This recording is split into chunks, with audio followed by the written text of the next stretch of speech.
Cancel culture is about canceling. Up yours.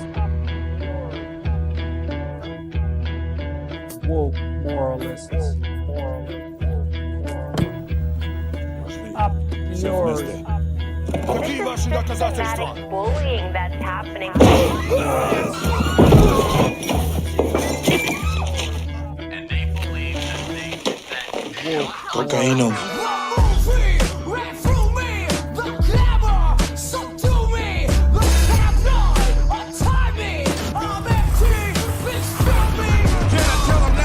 Never had a gun, but it's the wax that the Terminator X spun. Now they got me in a cell cause my records they sell. Cause a brother like me said, well, it's one like this, immaculate conception. Not transform like this, perform like this, which yells you a new weapon. I don't contemplate, I meditate, then off your head. This that puts against the bed, this that I got realness, I just push, cause it's in my DNA. I got millions, I got riches building in my DNA. I got gunk, I got evil that rot inside my DNA. I got off, I got trouble, some heart inside my DNA. They seem animalistic is what I mean. No, they're worse than animals. The woke mob, they ruin everything. They stop Ben Shapiro from going to events and speaking.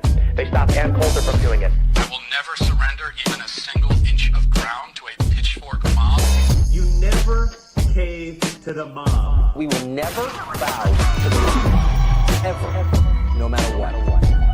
Do you see the final expression of cancel culture in terrorist groups like We'll see who cancels who. They want you to comply. Hello. Hey, how's it going, everybody? Hi, everybody. Friends. You're having a good week.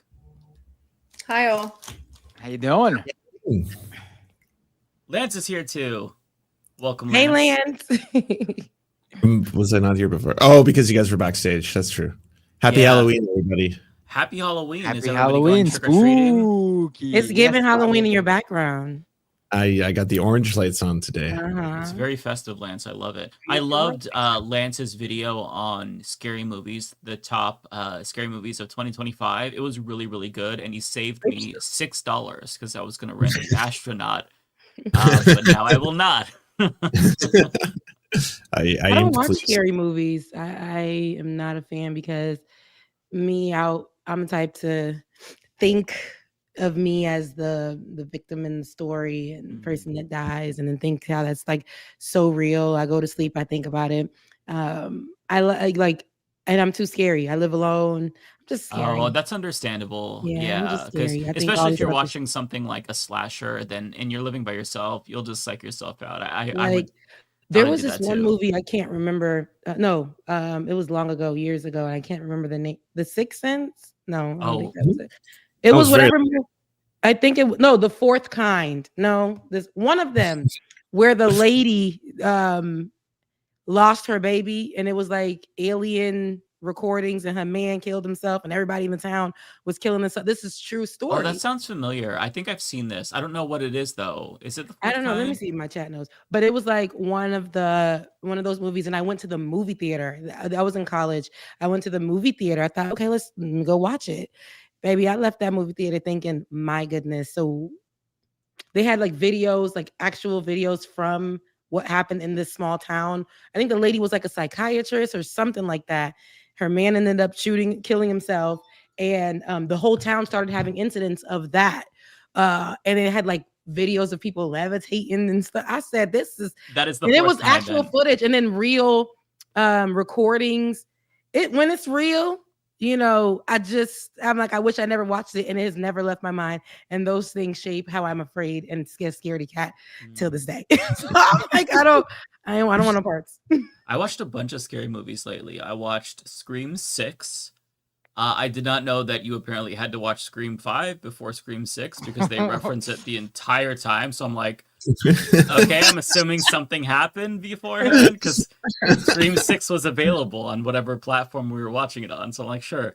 I also watched The Conjuring, the fourth one, and that was a lot of fun. But the endings are always so stupid because it's just like them straining their face and like using their powers, spoiler alert, to kill whatever they're battling. Yeah, so it's always super silly, but I like the suspense and whatnot.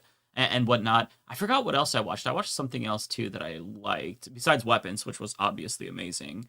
There's another scary movie that I watched and I cannot remember it now. But yeah, I've been trying to watch a lot. I always do in the lead up to Halloween because, you know, once it ticks over to November 1st, then we switch to Christmas movies until January, which are my favorite. Hallmark movies.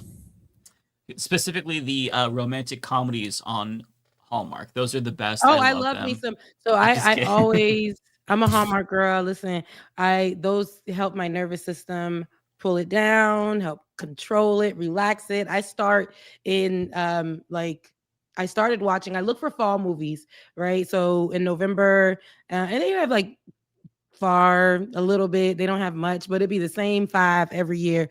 And I watch you know, on Hallmark, I always look for, do they got a black character? And then I pick it like that. And then like when I watch it. Do they ever though? I feel like I've only seen white people on those. It's like I said, no, they're only white people. But then lately, I think like 2020, I want to say they've started like adding black centered fall or holiday movies on there. So they're on there. Oh, wow. It's just very few. I know them by heart. Good for them for finally acknowledging Right. that black people exist. Because I always yeah. watch Hallmark. But then I realized, dang, I've been watching this just white people. But then I'll look and search. So for the past like few years, I'll search for, do they got any black movies on here? Like, and it'll be some on there. And I've watched a few. Tamara, she's on like 2 of them.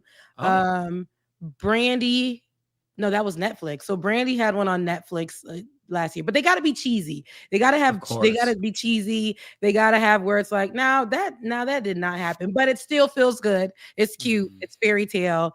And it's You'd think that conservatives would like these Hallmark movies because they can envision the white ethno state that they've always wanted. It's just all white people. So it gives very, you know, now that I know how conservatives look and how they are, a lot of those movies have what they look like. They like, this is Right. their lives. It has a lot of conservative things in them.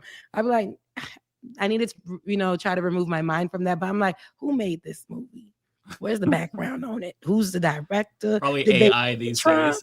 What I love about the Hallmark movies is that YouTubers like Curtis Connor will review them, and the reviews are the best thing ever. That's my favorite thing about the Hallmark movies. That's the only way that I watch them is through like YouTubers shitting on them. That's what I think really gives me a lot of entertainment. Yeah. I don't want to ruin anyone's magical Hallmark experiences, but when I used to work in the film industry, and I'm going to try my best to separate myself. Don't have your way. The person who revealed this, but a person I know who told a person I know who told the person I know, definitely not me, was working with the Hallmark team doing special effects for them, and noticed that in shots, they intentionally wanted them not to have any disability parking in the shots because apparently in the Hallmark universe, people with disabilities don't exist. So that was a thing. The cinematographer had to keep in mind when filming the parking lot shots. That's very bizarre. Allegedly. Yeah. Allegedly. Oh, look, allegedly. But wow, now I got to start. Wow. I got to start looking out for that. I mean, those That's movies are amazing. cheesy as fuck anyways. Who actually watches them? No offense. They don't want like a disabled person to taint the magic of the holiday season Yes. or whatever. I Very, watch very them, Ariana. insane. I just Do said they that. even have like gay characters, like Sorry, a gay no friend offense. who's like, I girl, just- you need to No, get it's with cool. him or get back with him? Like, do they have any diversity at all? No, there's like I told you, there's like That's so now we know crazy. allegedly that they're anti-disability. They're Allegedly. allegedly. But I told you I had to search, and every year they added like one movie. I think one's called The Girlfriend's Trip. I know these things by name. Like there's just a few with black led actors, and you know, they'll do this thing where it has to be, if they're going to put somebody who is black in the past, you got to really stare and be like, that's real ambiguous. Is that? And they won't they won't put them in. They still put them in the predominantly white towns. Like, there'll be these small towns that are in the middle of nowhere, but it's just white folks. I'm like, now how did this Asian person find their way? And they're the only person, and they're making it seem like this person is white though in this community. Like everything is. I'm like, no, it's not. Now y'all know that's not how it goes. But Racial dynamics don't exist. It's kind of like no one sees color kind of a world. yeah, it is. And Mhm. To answer your question, Mike, if there is a gay character, they will be the most like flamboyant stereotype you've ever. It has to be the hairdresser or the wedding coordinator. Who's just like, hello, when they walk into the room, and that's He's the one that convinces her to get back with the man after they break up before the whole I'm glad that they don't put gay characters in it, because if I saw that, it probably would make me homophobic low key. I just wouldn't. Not because of like the flamboyancy, just because like their portrayal of gay people would be like vomit inducing, and then my mom would see it or something and she'd be like, is this how it is, Michael? I'm like, I don't know. I don't ever leave home. The fuck am I supposed to know? I don't know what it's like. These what the gay are like. Yeah, I don't know what gay people are doing. I know what I'm doing. Well, okay, so on the politics side of things, we actually got some kind of good news. But the reason why we got this good news is deeply depressing in the first place. So I'm not sure if you all followed this story, but this man named Larry Bushart, he's a retired police on his local community. We lost you for a second. We lost you, that man's name, and you're back. The feds Okay, said where'd you not lose today. me? They don't want you to talk about anything. You said the word. You're trying to say his last name, but it cut off at Bush, so I just heard Bush. Of course, it cut off right there. That makes sense. Yeah. So this man from Tennessee named Larry Bushart, retired police officer, he went on his local Facebook community page. A what police officer? A retired police officer. Okay. Matt. Y'all.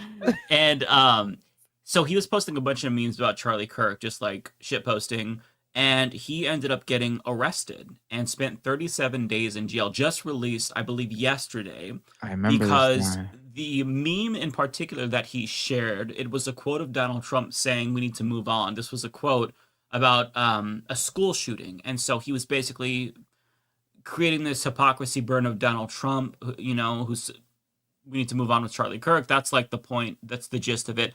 But they had charged him for like endangering like a school or making a threat to a school. I'm not sure what the exact charge was, but finally, once there was some news stories about this, they released him.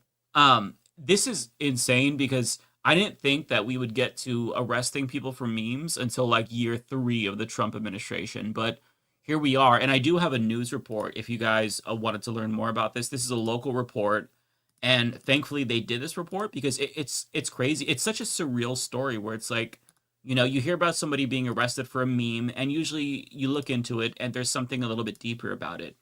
But no, this is very cut and dry. He was arrested for a meme, and all of the so-called free speech absolutists aren't saying anything about this. Like, Joe Rogan is talking about how people are getting arrested in the UK for posting memes, but not a word about this. Jailed for a meme. Tonight, a Middle Tennessee sheriff defends the arrest of a man for posting this online meme, quoting President Trump. Good evening. I'm Rory Johnston. And I'm Carrie Sharp. Free speech advocates are sounding the alarm about this man's arrest. But in an interview, Perry County Sheriff Nick Weems claims this man left him no choice. The sheriff sat down to answer some tough questions from News Channel 5 chief investigative reporter Phil Williams. Phil, there are a lot of people out there who are outraged over this. That may be an understatement. Larry Bushart has been behind bars for more than a month, and right now he's not scheduled for another court appearance for more than 5 weeks. The question is, should this case ever have gone this far? Yeah, there's been some very, very bad phone calls that my employees has had to endure. Our dispatch has had to endure. For Perry County Sheriff Nick Weems and his office, the last few weeks have been rough as word has spread about their arrest of 61-year-old Larry Bushart for a Facebook post. A local judge set Bushart's bond at $2 million. He's been here for 35 days. 35 days over a meme. Well, it was a series of posts, but yes, the one post that he made was the one with Donald Trump that got everybody's attention and was considered threatening. Okay, I just gotta say, like, this guy, how is he? Great screenshot. Because he sounds like a baby. Now he looks like one. Okay, you are doing this man so dirty. He deserves to be done dirty because how is he getting on TV and saying, yes, I arrested this guy for a meme. I'm the one who signed off on this. Like if he you wants see, to be seen. He wants to be known. right, He wants he's that to be proud of attached to his this. character. He wants his subjects to know in this particular county that if you dare to criticize dear leader Donald Trump, neck pussy president, then you will be arrested. Or if you talk about Charlie Kirk in a way that they don't approve of, you'll be arrested. This is the most brazen violation of the First Amendment in such a long time. And in this era, like, or I shouldn't say it's such a long time because it's happening a lot, but like, it's so cut and dry. Like, this dude should be sued into oblivion. He should be fired. The way that he violated this man's civil liberties for a fucking meme, and you would think that there would be some camaraderie there because the dude who posted the meme is a fucking retired cop, but he's like, nope, you're not part of the cult, so fuck you. It is so crazy to me. I hope that they have the body cam footage. I haven't seen this whole news report, but the police officer who showed up with the warrant was like, I don't know, says it's over a meme. It's like, it's so, like, even the cop is in disbelief that this dude is being arrested for it by this disgusting pig human hybrid, mostly pig though. Threatening. Okay. Thank you. Local police took Bushart into custody at his home in Lexington, Tennessee on September 21st based on a warrant issued out of Perry County. The one-time cop is one of those rare liberals in rural Middle Tennessee and a keyboard warrior known for posting progressive memes like these. Keyboard warrior? This is what they charge you with. Threatening mass violence at a school. At a school? It's referring to a school. I have no idea. That's what they've called us for, and I ain't got a clue. I played on Facebook. I threatened no one. I know you don't give a damn. This is the meme that landed Bushart in jail. He posted it as part of a discussion about Charlie Kirk's murder. The meme quotes Donald Trump saying, "We have to get over it." It was exactly what the president said the day after a deadly school shooting in Perry, Iowa. That's the meme that he posted, correct?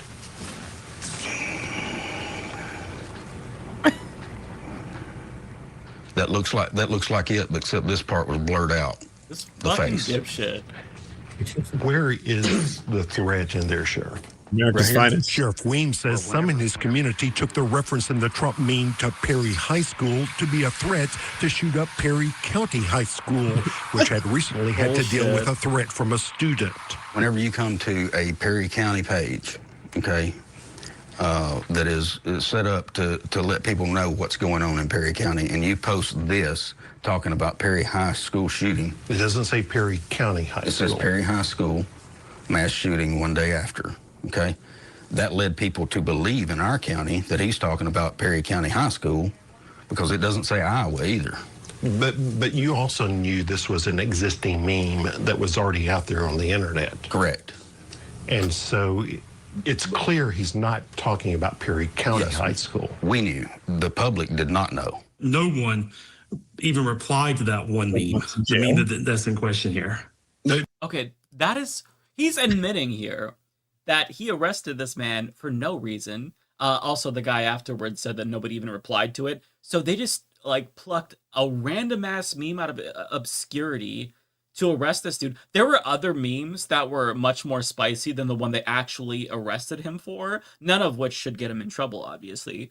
But it's so fucking insane that they're defending this. This is a mind-blowing case. Like, they just straight up arrested somebody for a meme. I can't get over this. Like, the fact that this dude isn't already getting called on to resign is crazy. And this is in the state of Tennessee that brought you amazing people like Randy McNally, who, if you don't remember, is posting fire emojis on Twink Bussy Instagram photos.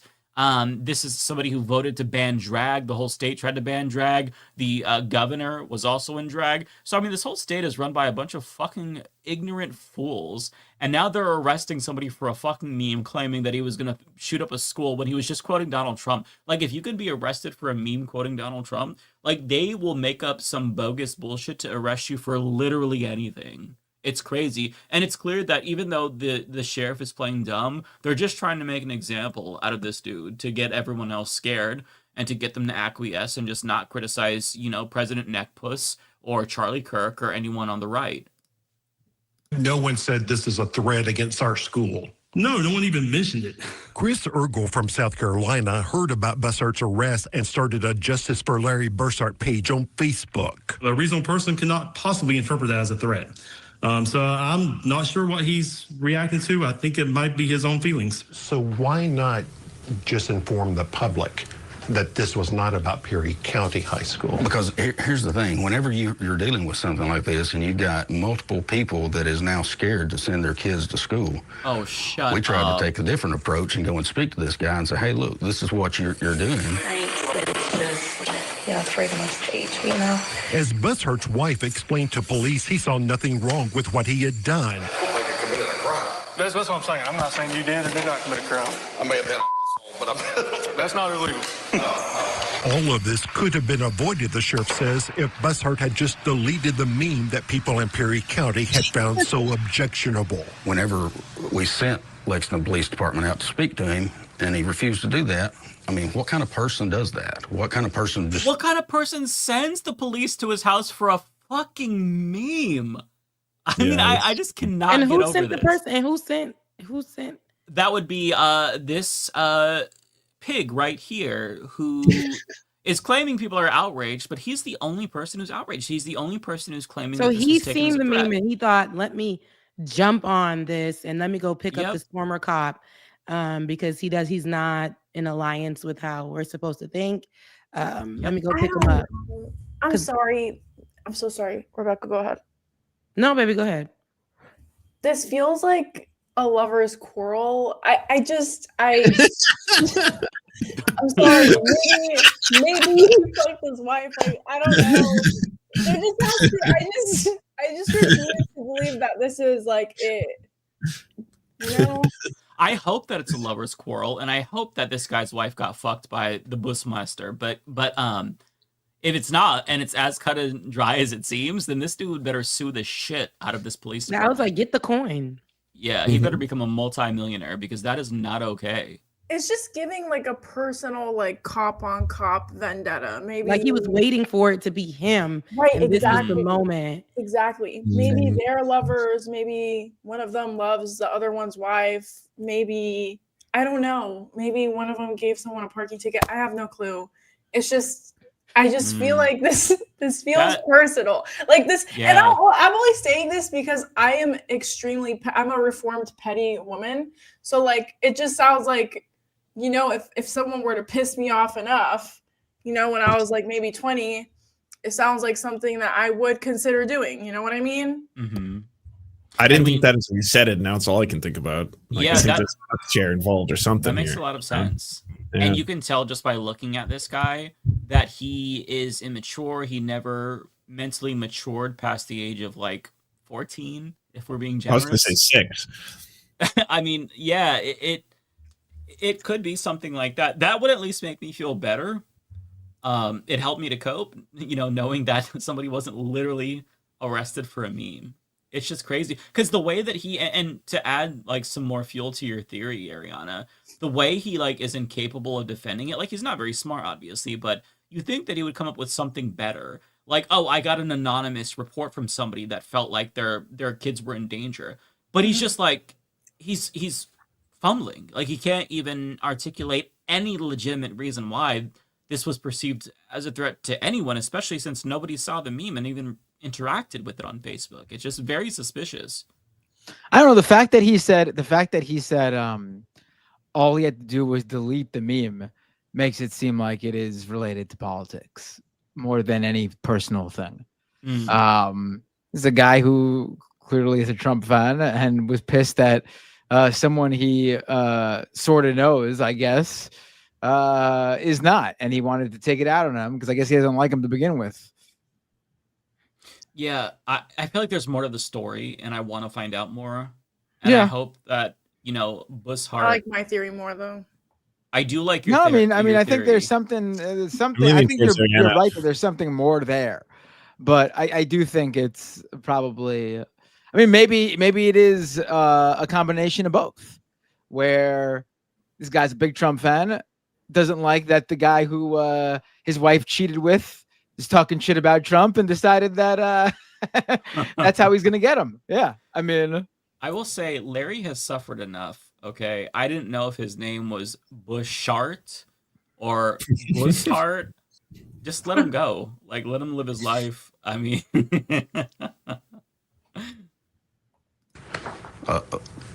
says he don't care. You know, I'm not taking it down. Maybe a person who doesn't think he's done anything wrong. Well, in TCA's eyes, and our state legislatures that's put this law forth that come out July 1st, 2024, says otherwise. As for Weems' statement that Bushart would not be in jail today if he had just deleted the post, Chris Ergel says that shows it was never really about any threat against Perry County High School. That's a good Pretty point. much tells me he doesn't consider it a threat. If you think it's a threat, why would removing it make any difference? In your heart, do you think Larry Bushart was threatening to shoot up Perry County High School? In my heart, I think Larry Bushart knew what he was doing once we made contact with him, or once law enforcement made contact with him. And I believe that he knew what he was doing. And in my heart, he violated the law set forth by our legislatures. Bro. And Mr. Bushart's attorney has filed a motion. Okay, he's pronounced it Bushart and Bushart, and this poor man, he's suffering so much. But that's pretty much the story. Thankfully, he was released. But yeah, I hope that he gets the bag now, because that is just, to me, that's so outrageous. I don't even know what else to say. I think that's it. Like, I haven't heard of the story, but when you put it in the chat earlier, I was like, wow. I mean, I know this was happening, but we still have and this is the threat that they made when they were like, anybody who's speaking against Charlie Kirk. So he's just doing the work of Donald Trump. He's doing the work. Charlie said that there was a thin blue line in the flag in the background. I didn't catch that. Oh, but yeah. just knowing that, it tells me everything I need to know. Like, these are people who are going to die for Donald Trump, kill people for Donald Trump. They're going to, like, the simple fact of Donald Trump and his administration and people who follow him and speak for him and represent him online. We're saying, you know, if anybody says anything against Charlie Kirk, we'll make sure that they go to jail or they'll lose their job or anything. And we've seen that. But this case right here, that man been in jail for a month. A month. Right. So yeah, it had to be a personal thing. And he's a former cop, so in a small town. So this cop knows him, probably worked with him, you know, something of the sort. So there's some familiarity there. Has to be. And even in this all seems like this is a Saturday Night Live sketch or something like that. Because even in the presenting of the meme, the man looking at it like, he's like, so do you recognize this meme? He's looking at it like, analyzing it like, I know, that took so long. And they're gonna say, well, the eyes were different. See, the eyes were blurred on what we see. It's like, this is so stupid. Even in the reporting, it seems kind of leaning like making Bushart to be like somebody, like he's what do they said, an internet warrior? Right, Keyboard yeah. warrior is what they Keyboard use. warrior. And it's like, well, so what are we saying here? And it's like, and then he said he could have simply just deleted the post. No, why? Because why? Mhm. Why? That's his right to make that dumbass post. Like, he can meme, we can shit post. That's the First Amendment. I feel like they need, like, you would think that sheriffs would have to be privy to what's in the Constitution, but it seems like they don't know. Maybe we could give them civics courses, or, you know, have them take classes about the laws that they're supposed to be administering, because that's just incredibly embarrassing. On the note, though, of political persecution, I don't know if you all heard, but Kat Abu Gazella, she's been on this show before. She was indicted this week because she was protesting outside of an ICE detention facility in Chicago. She was assaulted twice, I believe, and she is now indicted for conspiracy and something else, and she faces 6 to 8 years.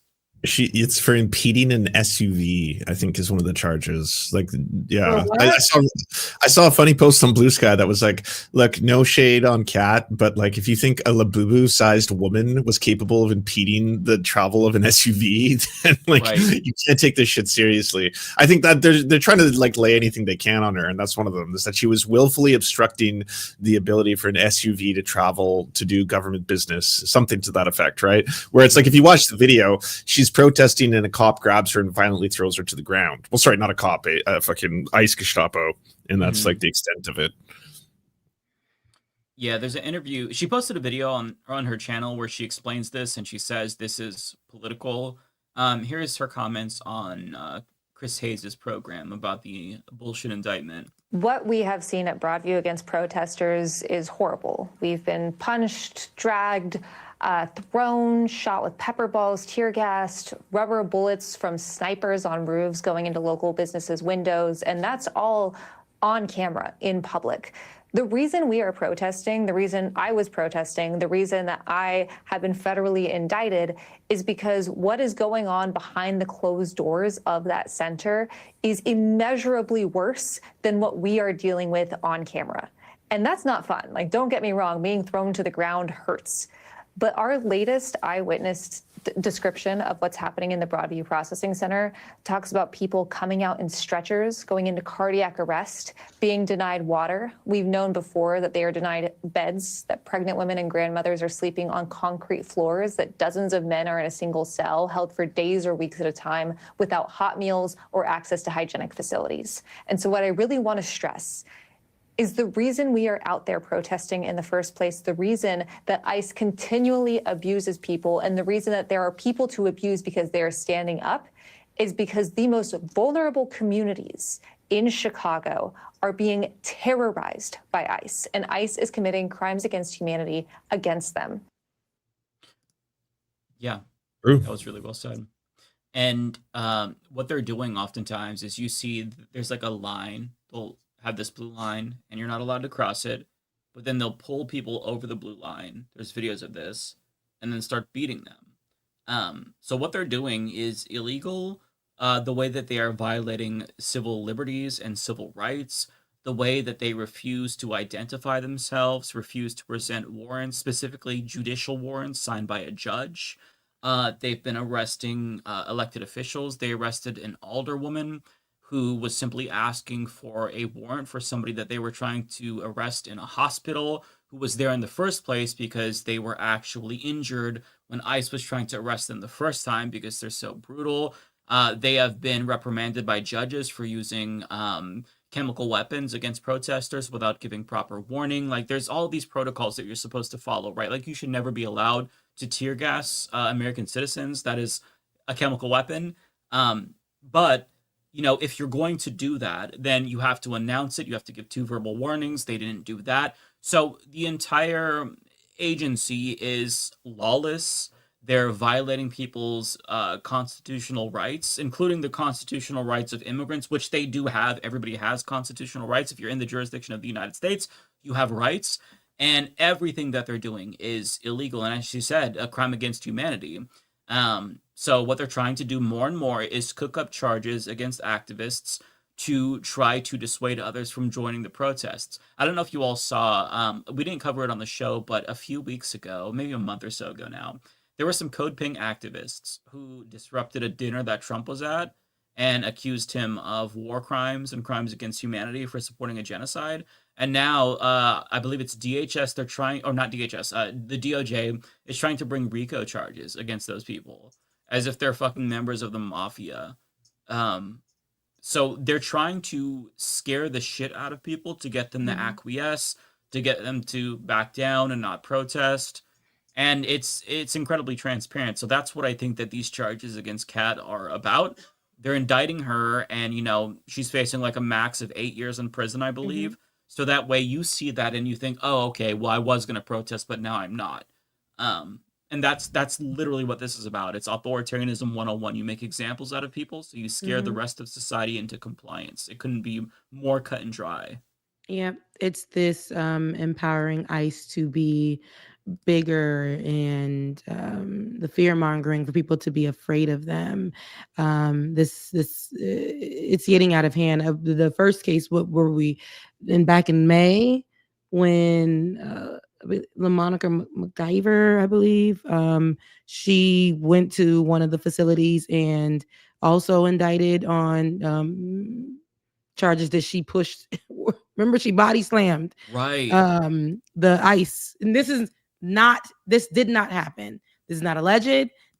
They made this up after we watched it off of countless cell phone footage, actual news footage for people who were there from the news. She was pushed herself, actually, in the video where they claimed that she was assaulting They somebody. put her hands on her. They put their hands on her, and the community rallied around her to try to protect her. And they were going over there to see the conditions of the facility, which was reportedly out of control, missing folks, all the things. And as a leader, right, that's what they're supposed to do. And here they are, and the words that were used were like body slammed ICE. Again, how is that possible? Well, first of all, we've seen it, and that didn't happen. And her being indicted is absolute crazy work. And even with Kat facing up to 8 years in prison, these are our leaders, our reps are, and they want to let us know that we'll get them just like we'll get you. And you guys compared to them are nothing, and we'll get the leaders are nothing to us. And because they're trying to protect you, they're breaking these made up laws that we're just putting out there. ICE is bigger than anything and everyone. And that's where our protections are going to go, are for ICE, no matter the case. So they are able to go out, cause destruction, fearmonger, literally hurt people, go to Black and brown communities and ransack their homes and zip tie babies, right, in the middle of the night. And we're citizens, by the way, too. This is what they can do. And we're gonna start here. ICE facilities have already had people who died or been a thing before recently. But now we're hearing they're displacing them. We don't know where they at. No information, losing their information, losing immigrants while they're placing them somewhere where their families don't know. And they're so abusive. And like you said, Mike, they're covering their face. We can't see who they are. They're covering their face. Some of them immigrants themselves. Some of them immigrants themselves who have decided that this money is better than me protecting my family or people who look like me. I will accept this money. The money that they've invested or poured into ICE over the past few years under Donald Trump, not only under this administration, but his back in 2016. They were pushing and growing ICE and making them these Nazis to be able to go out. And then the propaganda that they put out, the lies. I remember when Donald Trump first got into office, one of the first things that we discussed was, I think he was in, I want to say Boston, and immediately it was this whole thing where the lies, where they covered everybody else's face that they took, but the Haitian actor that was on there saying, looking straight into the camera, like, Obama, blaming Obama or saying, Obama's gonna free me. And Obama got nothing to do with nothing. But people are believing these things and thinking that the comment section that I read that day was people saying, "Oh, he needs to go. Like he needs to go. They need to beat him up. He's killing and raping people." What Donald Trump has done and is continuing to do is finding people with stories, literally one-offs that are very sad, but saying that because this immigrant went and did this to this white girl in this community, probably killed her or whatever, this is who they are. This is what they're doing entirely, when that isn't the story. When we look at the statistics, that's not even a thing that happens often. White folks is killing they folks, right? This is what's happening. Y'all people killing y'all people. But they'll do that, and then people will be online and say immigrants must go. They're dangerous to this country. They're stealing our jobs. So stopping somebody who looks like they could be somebody else from somewhere else, maybe they're a product of immigrants, maybe they're born here, but that's not enough. If you look suspicious, you're getting stopped. And I think you reposted this, Ariana, and I seen it, where they pulled over a mother and because she could not recite, I think it was her social security number or something like that, he was aggressive with her and began to like beat her up in front of her child. And this is not something that we should be seeing. And it's going to get worse where we'll start to see them. And I hate this because we see police officers do it for years where they shoot people, just shoot them, right? And these ICE officers they're so dangerous. They're carrying actual guns and they're in the street and they're scaring folks, but they're putting their hands on folks. And I don't want it to get to the place where they're shooting them, right? And they're killing them. But I feel like it may get to that point. They're so dangerous. They are so dangerous and unfortunately so powerful. And it's gotten really bad. It's gotten really bad. I got a question. Do you think it's considered moral to join ICE as an infiltrator, get that $75,000 a year paycheck, and then spend the whole time accidentally falling over on other ICE agents, just like a Mr. Magoo, just being like, "Whoa, whoops," and then you just keep on, just like tumble all over the place, and so they can't do their job? Would that be ethical? I think it would be ethical personally, so long as you do that. And it might be based depending on how much you're able to sabotage them. Because, so one thing that Stephen Miller said, because Governor J.B. Pritzker of Illinois had threatened to start arresting ICE agents because they're just like completely lawless, breaking the laws. Stephen Miller went on TV and said ICE agents have federal immunity, which that is not a thing. They're not above the law. They don't have federal immunity. So with Lance's recommendation, Stephen Miller, the boss, the shadow president, says you have immunity. So if you get in there and you just like decide to pull down your pants and shit on the floor or on the ground during an ICE raid and fuck shit up, you have immunity. So it goes both ways, right? So.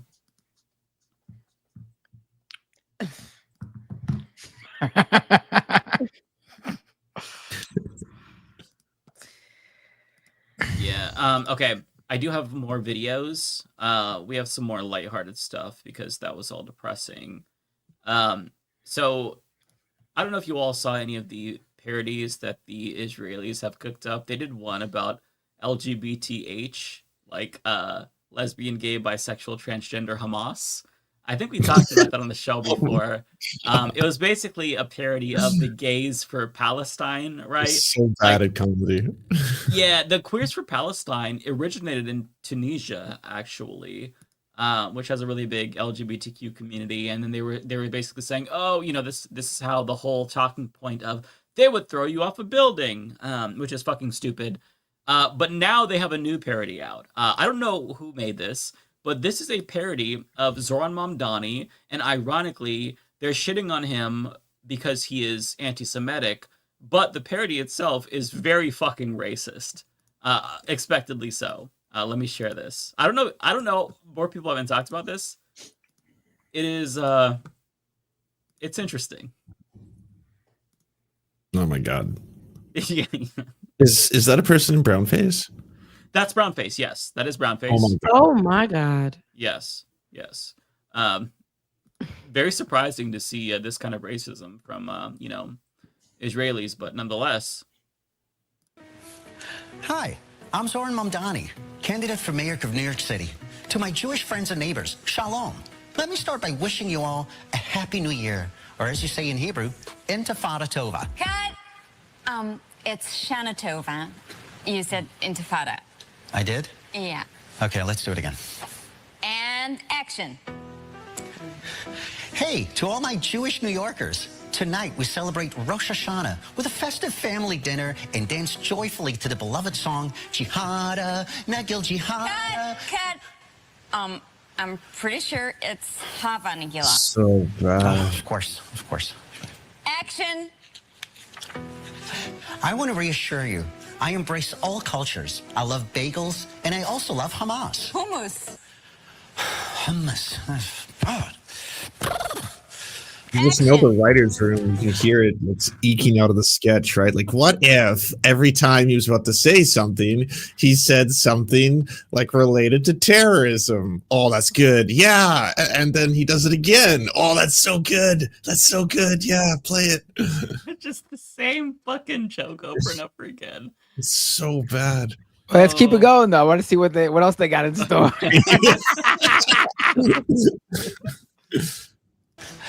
Dear Jewish friends, I promise you, I will fight anti-Semitism. I think about the Holocaust every day, that horrible time when Jews were transported by trains to the concentration camps. And it always reminds me of how my aunt stopped taking the train because she was afraid to go with a hijab after 9/11. What? Vote for me, and together we'll make New York City better and safer for Jews from Islamophobia. I'm Zoran Mamdani, and I approve this massacre. Message. Wow. Amazing. That is insane.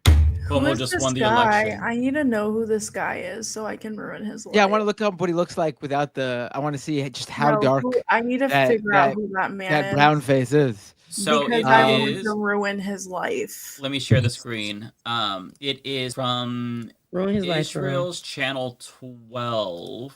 Also, I gotta say, like that's I like gotta- Crescent I- equivalent in Israel. I gotta say that there's like it's pretty crazy how like there's a whole Jewish state and they can't find one funny Jew there. What? So we found his page. Is that him? Jewish people in the States are usually the writers of comedies and stuff, and then in Israel Some of apparently the can't find comedians one in funny history. Jew. No, to be honest, I don't even think it's that. I just think these motherfuckers are so fucking racist that it literally impedes their ability to actually be funny. Like literally everything just goes back to this ideology of terrorism. I don't even think it's a problem of them not being funny. I just think they've been brainwashed so much to oblivion that they're literally brain rotted to just program into like Hamas. All the responses are always Hamas. Like, I mean, have you seen that one that makes fun of Greta Thunberg? It's like it's also like- equally bad. Yeah, It's but very- like there's no way those people can be funny if they just got over their racism. I mean, they're just untalented, not funny, and racist people who are writing these things. It's ridiculous. It's really bad. It's not even like, listen, I'm someone who, if a joke is really, really funny and it's punching the right way, you could break some rules when it comes to edginess. But this is not what this is. Obviously, this is just bad in every level. Yeah. So go ahead, Lance. No, that yeah was the extent of my comment. I you know, I'll add maybe that is an example of, if anyone here likes SNL, the worst SNL sketches of all times are the ones where at the very start of the sketch you realize what the bit is going to be, and they're just going to hammer it to death like 10 times over. You're like, oh, okay, here's the setup and here's the punchline. Now they're going to do it like 5 times in a row. It doesn't get funnier, right? It just like it gets so much more painful to sit through. So. Yeah, it just is the same thing over and over again. They don't like subvert your expectations and bring in something different. But I do have another really great parody. This one might actually be worse. So Jon Stewart, he recently talked about Barry Weiss, and he talked about the Free Press in particular. Their insane reporting about how the victims of mass starvation in Palestine, it wasn't actually that Israel was starving them. It's that they had pre-existing conditions. Like, it's a whole really great segment by Jon Stewart. Watch the whole thing. The Free Press decided to hit back with a parody of Jon Stewart, and they got dunked on so hard they ended up deleting it. So I can't find This is seen so cringeworthy. It's the worst thing. Wait, you don't have the video? All I They can find deleted is it. this one because it's deleted now. So it's just in the corner. But you get the sense of like, wait, it has to be somewhere. maybe No, I can, have it. It's from you that. do tweet. have the full. Okay, you do. Well, I shared it, like not the full thing, just what that guy posted. Like, is that what you're Okay, playing? I'll try to pull it up. You have the video itself, like the full screen. Yeah. Here you go. 1 second. Okay. Yeah, because all I could find was that one with the like vertical video in the corner. Like, you get the gist of it, but I want people to enjoy it, and it's But she's parodying John Oliver, not Jon Stewart, right? Because I saw John Oliver in the corner. John Oliver. Yes, I'm sorry. Okay. Yeah, No, no, wrong it's- John. Here, I just posted it in the chat, the private chat. Okay, I'll bring that. Also, some people are asking what time Chris Smalls is coming on in the chat. I'm sorry. I texted him. I haven't gotten a response. Oh, No worries. what? I thought you said No. oh. He said he was coming on. Oh, okay. 2 hours okay, ago. And then I texted him again and I was like, hey, what time are you coming on? To which I have not received a response yet. Yeah, we have an open door policy with our guests. We just tell them to drop in and drop out whenever. So He can take his time, Binder. He's an American hero. All right? Oh, he's of a course, legend. yeah. He gets to do what he wants to do. I'm so sorry, chat. If he doesn't end up showing up, I'm really sorry. I know he's in Italy right now, so I think yeah, he's time in difference. No, I think he's in Italy. I don't know. It could have been old post too, but he's been a little slow with responding the past couple of days, so he might be doing some shit. Either way, if he's not able to make it, we can reschedule. But yeah, just the thought that he would come on is amazing. But okay, this is the video. Okay, I'm glad we have the full thing. Ooh, I'm ready for cringe. It's bad. Welcome to Yesterday Today. I'm your host, June Oliver, and tonight we're doing the same thing we always do, channeling our anger issues into a PowerPoint presentation. What accent is Our this? first victim tonight. Right, that's hold on, press pause. That's the thing that got me. Like, listen, I'm not an impression virtuoso. I'm not a, but I know what a British accent is.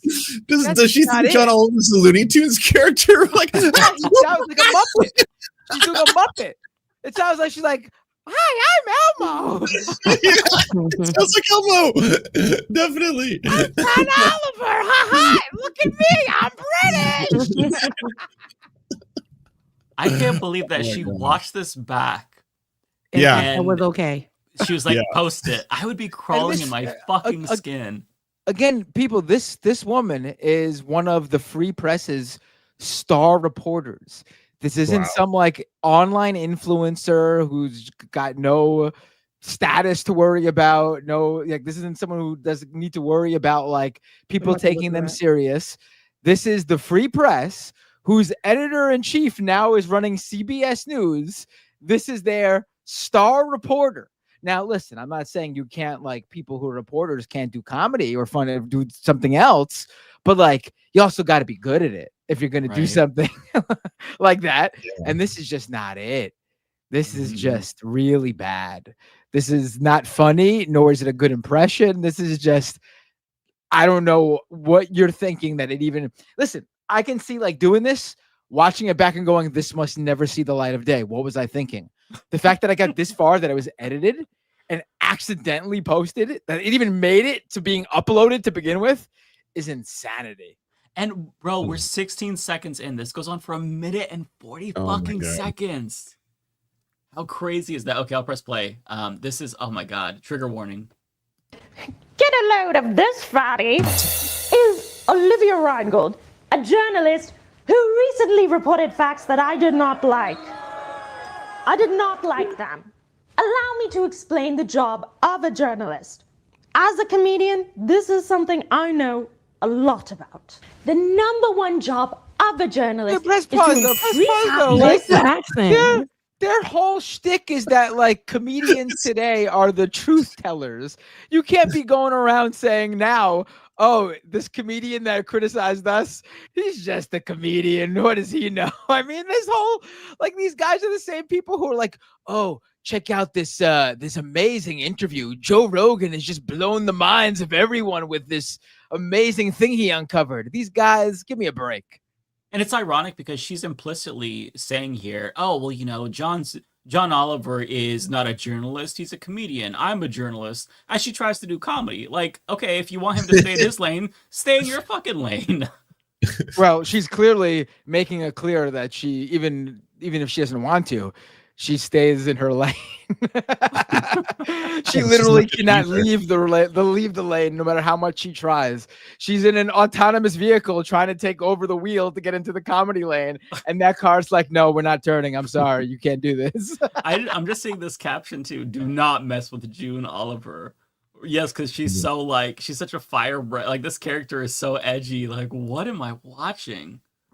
It is unintentionally hilarious. This accent. Honestly, yeah. I don't even know. Like, how do you listen? I've heard people do a British accent. This happens to me sometimes even, and it like veers into like an Australian accent or something like that. But like, I've never heard like this. I've never heard someone accidentally become Elmo or a Muppet. We're trying to, and not even like a Muppet doing a British accent. There is no version of a British accent, even a bad British accent, detectable in this video. It's terrible. Go ahead. Let's keep playing it. And diversity. And when a journalist fails to do that, that is not journalism. That is fascism. And look, I know I'm just a comedian, but I do believe if tried at The Hague under international law, she would be found guilty of war crimes, thought crimes, fashion crimes, crimes, and the worst crime of them all, of being a Zionist. Oh, it looks like that's all the time we have tonight for our insults show. But if you'll allow me to plug a few upcoming appearances I have. Wait, hold on, on Tuesday, I'll be doing it. The script is on the laptop. Did you see it? I was like, John Oliver doesn't have a laptop on his show. He doesn't. This isn't a reference that makes any sense. Rewind it a little bit. You could see her trying to subtly tap the key to go to the next page or something, or move down the page. Look, see right there, because she couldn't even remember a few lines here. She's got to read them off the laptop. Oh, what comes after Zionist? Oh, right. Okay, good. Also, the last thing is usually the punchline. I don't know why they thought saying Zionist is a punchline, but unintentionally, maybe. Go ahead. For our insults show. But if you'll allow me to plug a few upcoming appearances I have. On Tuesday, I'll be doing a tight 5 at the No King's March. Then on Friday, I'll be doing my weekly live stream with Al Quds Network. Last week in Gaza tonight. Thank you, Boomers. Good night, Boomers. Sleep well. Oh my god, I fucking hate her wig. Like, I want to set it on fire. Everything is terrible. Like, what's with the boomer thing? No, her wig genuinely is pissing me the fuck off. Like, it's making me so angry. It's not even John Oliver's hair. Like, what? No, that's what I was saying too. Somebody said she gave Shakespeare. Who the fuck has hair like that? Like, let's be so for real. Oh wait, you know what it looks like? Have you guys seen K-pop Demon Hunters? Yes. No, I haven't seen it, but I know what you're talking about. I've seen it everywhere else. Baby Saja without the hat. That's the hair. That's the hair. She looks like Lloyd from Dumb and Dumber. I can see that. Does she not? I get that. It's all bad. What was the point of this? What was it? She was really mad that John Oliver fact-checked her terrible report that she posted about how, these children in Gaza, they're not really starving due to famine per se. They have pre-existing conditions, and that's not being reported on. When it's like, okay, but like, that doesn't prove the point that you think it's proving. If they have pre-existing conditions, yes, they'll be more vulnerable to famine, but like, they're not sick specifically because of the disease they have. They're sick because they're being starved to death, and it's accelerating their decline because they have these conditions. I genuinely don't even understand the point that she was trying to make, but they lauded themselves as oh, this is real journalism. All we did was just Google it, and I can't believe no other outlet did this. It was so bad and insane, and everybody was shitting on them for it. They got extremely defensive, and they're still very clearly defensive after John Oliver, jumped on the bandwagon to shit on them. It's just so unserious. I hate it. I think this is embarrassing, especially It for is. it becoming from the Free Press. I just went on her Well, page. they thought so and see if it too. works. 'Cause they deleted it, so it's gone now. As they should have. Although nothing is, permanently deleted on the internet. It's there forever, baby. Somebody already screen recorded it, downloaded it. Somebody already, and they're ready to. Yeah, no. Yeah. I do have more. This one is a little bit more dystopian. So there's this company called 1X, and they just announced a this is robot fun. called Neo, Oh, and they have a demonstration. I just want to play this for you all and get your reactions. I have some thoughts on this, but I want to know what you all have to say. I got a video coming out on the X1 robot tomorrow, so I know quite Do a you bit really? about it. Oh, perfect, Yeah. perfect. My name is Bernd, and today we're launching Neo, our humanoid for the home. Neo, the robot. Real quick, I just have to ask, why do all tech people look like this? Yeah, Elon Musk, I can imagine You know that what? with You your know tech- what? There's a look.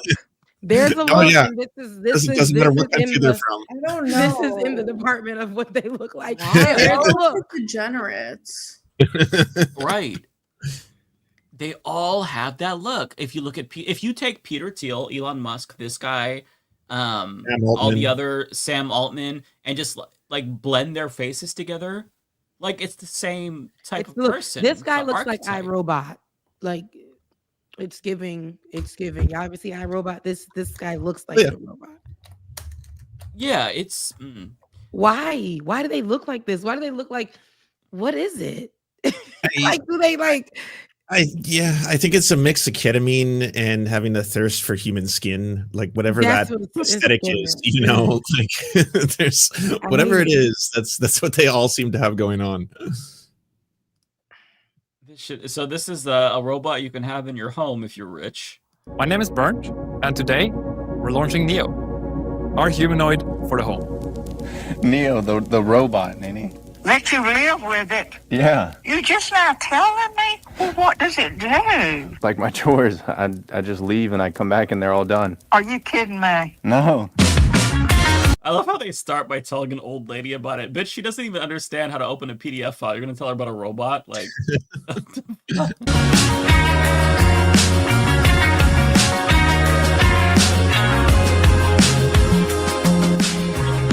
I'm gonna fast forward just in case that music is copyrighted. I don't trust these people. How we as humans, we really focus on the things that matter to us. You know, Rosie the robot would be ensuring family had time, or Data would help humanity explore the galaxy.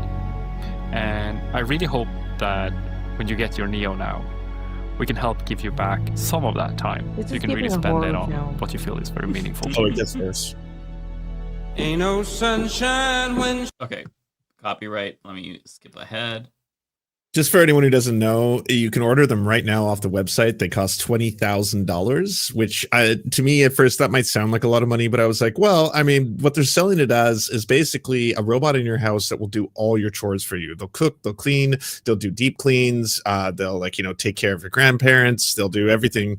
And as of right now, it can't do any of that yet, but you can still spend the money to pre-order them to get real excited to be one of the ground floor people. Is kind of the idea. And by the time they get it to market, if it can't figure out how to do something, get this. You can schedule somebody to remotely control it, and they look through the eyes, which are cameras, and see into your house. Like, is that not the creepiest shit ever? That's what the majority of the first line models will do. They need to actually have control farms of people, I'm going to assume in other countries. So it's basically getting people to be your domestic servants in another country to sit there with an Xbox controller and control a robot inside your house with, again, 4K camera eyes that is going to see everything. And that's before they're going to be fully sentient. They're like the first generation people who adopt these. They're going to train their AI on you having like the first kind of models. But like, I can't imagine anything more horrifying than having a potentially, half the time it's AI, the other half of the time it's a real human, like little spy in your home that's just peering around the corners. I mean, make sure you lock the doors if you and your wife want to have some marital sessions. Is all I'm saying. You don't want to peer into the corner and be like, I didn't know that could be an input. What are you doing to her, sir? Like, please stop. It's gonna be some weird shit. But imagine this is just like, it's gonna lead to such dystopian scenarios. Like, imagine you have some sociopath controlling it and it picks up a knife and like they want to stab you or some shit. Like, I mean, it's been on that show. What is that, Black Mirror? They said they put it on them new episodes. But I mean, I just don't. It's super expensive. It's not actually fully autonomous. You can't fuck it. Who's gonna want to buy this shit?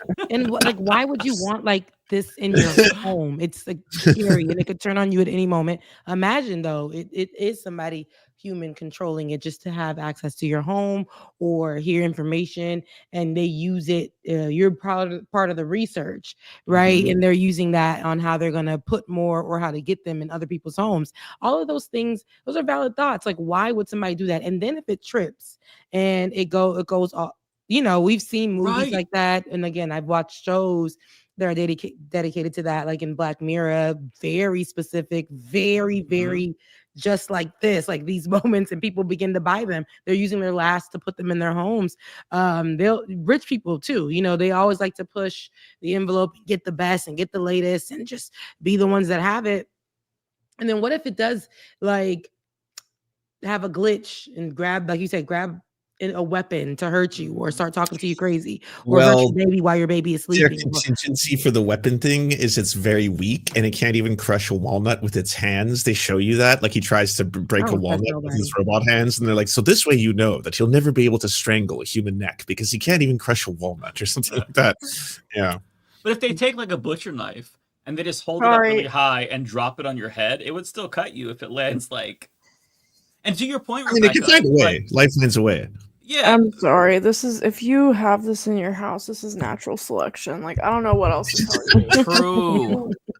You want, like, at that point, you're asking for a robot to fucking drop a knife on your head. Like, what the fuck? Like, I don't feel bad for any of these people. Fuck you for pre-ordering it. Fuck you for making this. I just don't. It's just so. What's actually crazy to me is that literally in a couple of days, 42 million people are going to be losing their food stamps all across America. And this is what tech billionaires come up with. They come up with robots that are supposedly trained to, I don't know, do your fucking chores for you, lazy asshole. Like, literally, honestly, support local economy, okay? Just get a cleaner. If you can't afford it, literally clean your apartment yourself. Like, I don't know. This is just it's so pathetic to me. It's so pathetic. It's so just removed from reality. You're a loser. You're an absolute loser if you buy this thing. Like, if I go on a date with a guy and I see this thing in their house, first of all, I'm going to take a picture of it.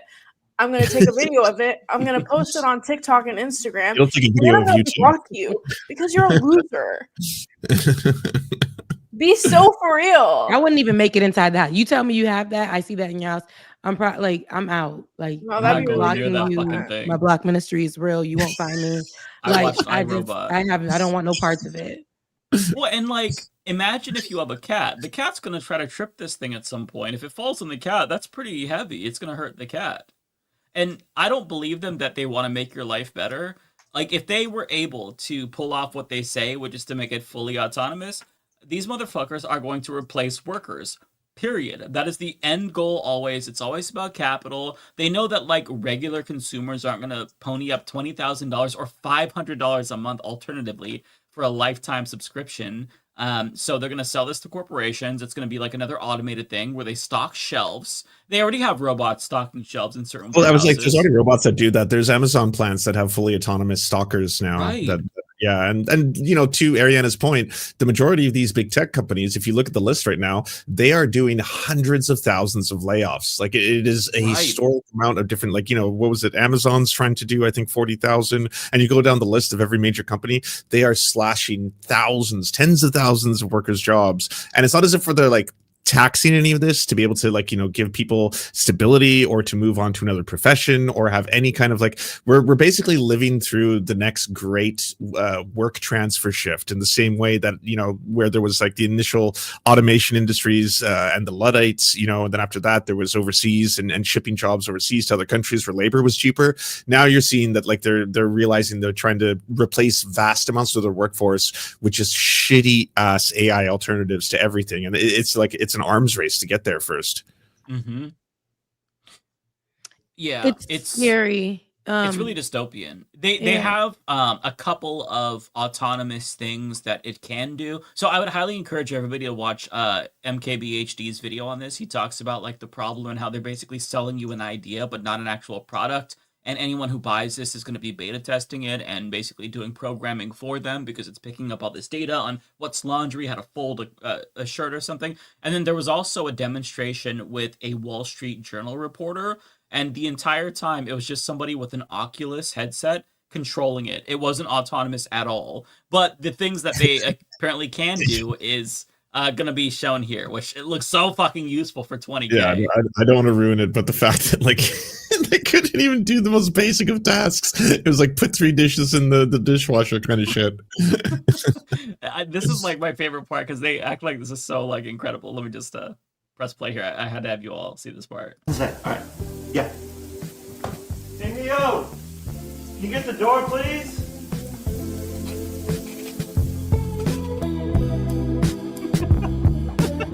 So stupid. No way. Context, this is the most impressive thing it can do in the actual ad. Neo's autonomy works by taking requests like, Hey, Neo, can you take this cup to the sink for me? and breaking it down into simple steps, such as walking to the person, grabbing the cup, and then walking the cup to the kitchen, and then putting it away. Neo's autonomy improves with diverse data and real-world experience. As Neo does more chores, you'll receive updates to your Redwood model that increase the complexity of tasks that Neo can handle, such as finding your keys and wallet, or doing a full laundry cycle. Keys and wallet. Opening doors. Bring groceries. Feed dogs. So it can bring in groceries, but it can't crush a wallet? A wallet.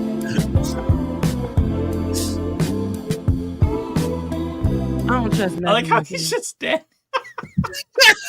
I have so much free time now to stand here. Like, why couldn't he just be at the other room working? Yeah, or I don't know, playing a game, doing anything.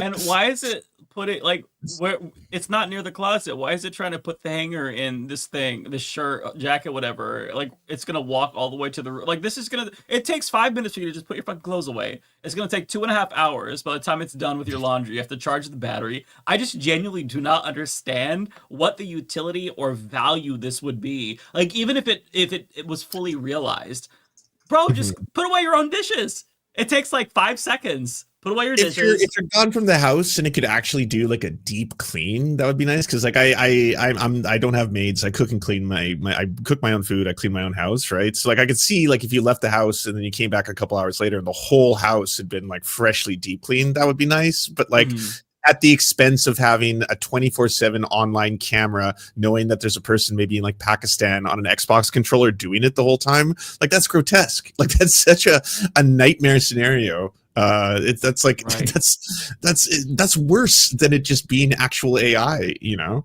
Not to mention like the abuse that the people controlling this are gonna have to put up with.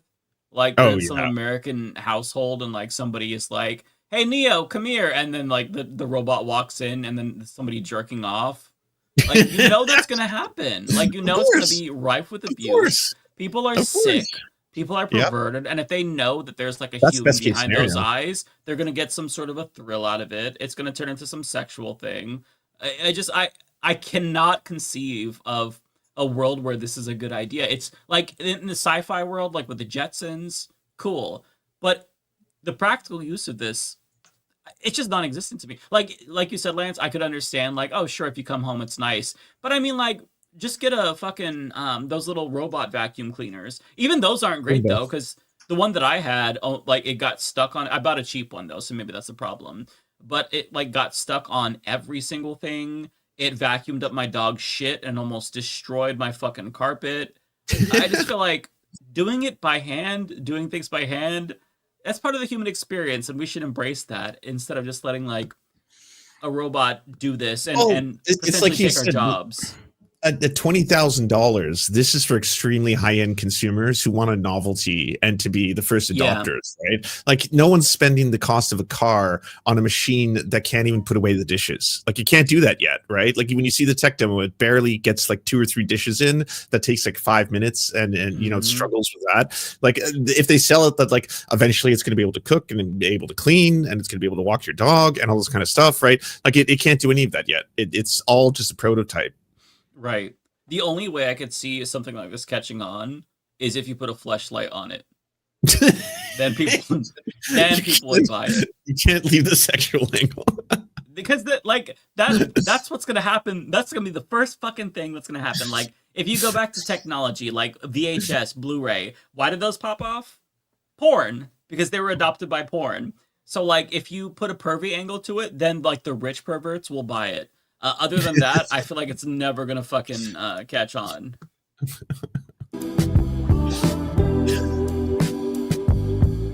You can put a strap on it. Neo will become fully autonomous, capable of helping you with anything around the house. Your friend comes over and like, hey, let me see your robot, and then you forget to take the strap on off of it. Like, oh shit, Neo, go back to the room, go back. Ignore that. That's not what it is. You have Neo film, you got the POV, you start pumping out some video. I hate this so much. Oh god. Honestly, the person who created this, we just need to like act and throw him in prison right now before he commits a crime. How is he more strange than that dude who's like injecting himself with his son's blood to try and live forever? He's somehow who's doing that?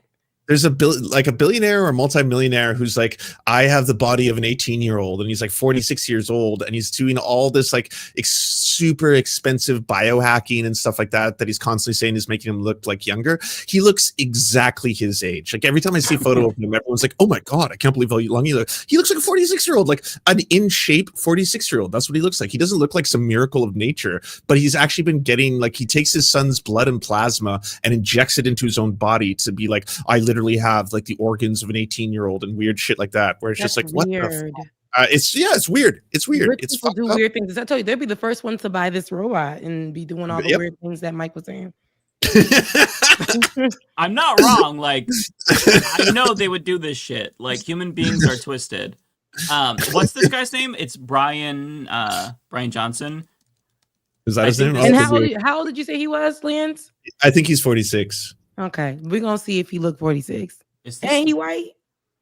Yeah, he's white. Okay, yeah, this is the one that I saw before. Yeah. There you go. There you go. Good job. Good job. Bryan. That's him. He looks like the tech entrepreneur who sold Venmo. 46. 46. It's giving. He looks like 46. His age. Yeah, he looks like a 46-year-old who works out.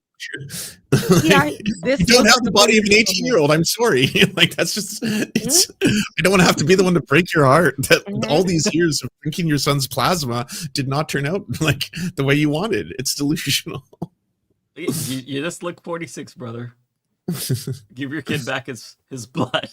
For $800 million, has spent a fortune on a quest to stay young forever. Don't die is the general theme of what we're trying to do. It's humanity's only objective. He's been open about spending an average of $2 million a year on some of the world's most exclusive health treatments. Okay, if you ever needed a reason to tax the rich, yes, $2 million a year on this shit. We definitely have rejected modern society's approach on food. Right?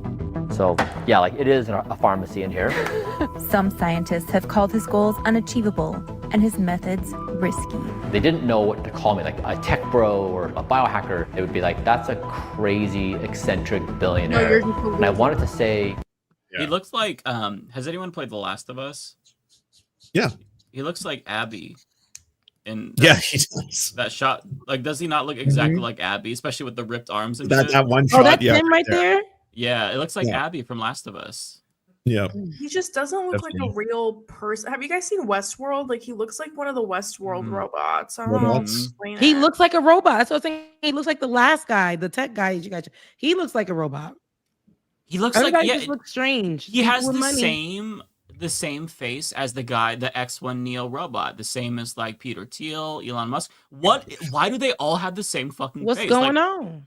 They Wait, have Mike, to be alien species. Mike, you got to show this photo of a botched like skin injection that he got. That totally messed him up. So funny. Then he was showing it off. He's like, I had a bad reaction to one of my many experiments. Surgery. Oh my god. Wow. It looks like a 46-year-old woman getting plastic surgery. Yeah. It's like we can see your 46. We can see that you pulled some things back. Some experimental thing. Got some He says it on the right injections.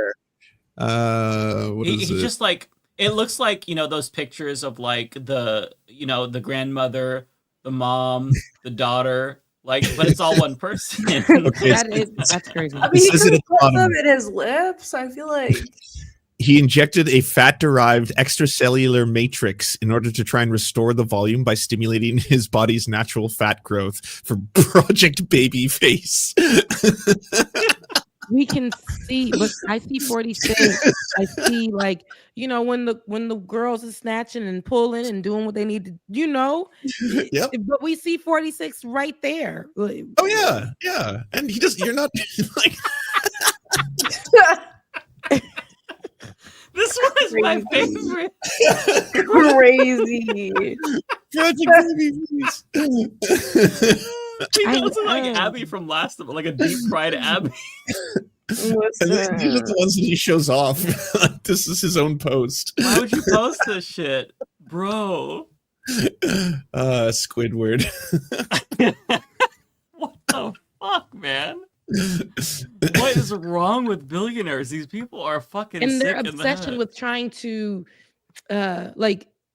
be young and live forever and all this other stuff. Oh yeah, Like, absolutely. Cancer, all the sickness and life and accidents, they don't care if you're a millionaire, billionaire. You know what I No, mean? money Like doesn't this Mhm. you're spending all of this money. People are hungry. Countries could definitely use it. People are definitely. homeless. They need places to stay. And this is what y'all There's want. cancer research that's going underfunded right now thanks to, the Doge cuts. There's so many medical research, so much medical research that you can fund. That's what other billionaires have done. But he's like, no. I'm going to put like some fucking chicken grease in my forehead because I think it'll make me look a month young. Like, bro. I want to be weird and take my son's blood and like put that inside of me and tell you guys you could do the same thing. Like, does your son want to be going and drawing his blood to give to you? Like, The son needs to draw the line there. Like, if my dad was like, baby. Michael, I need some blood, I'd be like, Dad, shut the fuck up and take your Yeah, dementia you're pills. insane. Imagine being like lightheaded and weak for a week because you're low on plasma because your fucked up dad wants to inject it into his body. It's so twisted. That's weird. Like, I mean, fathers, am I right?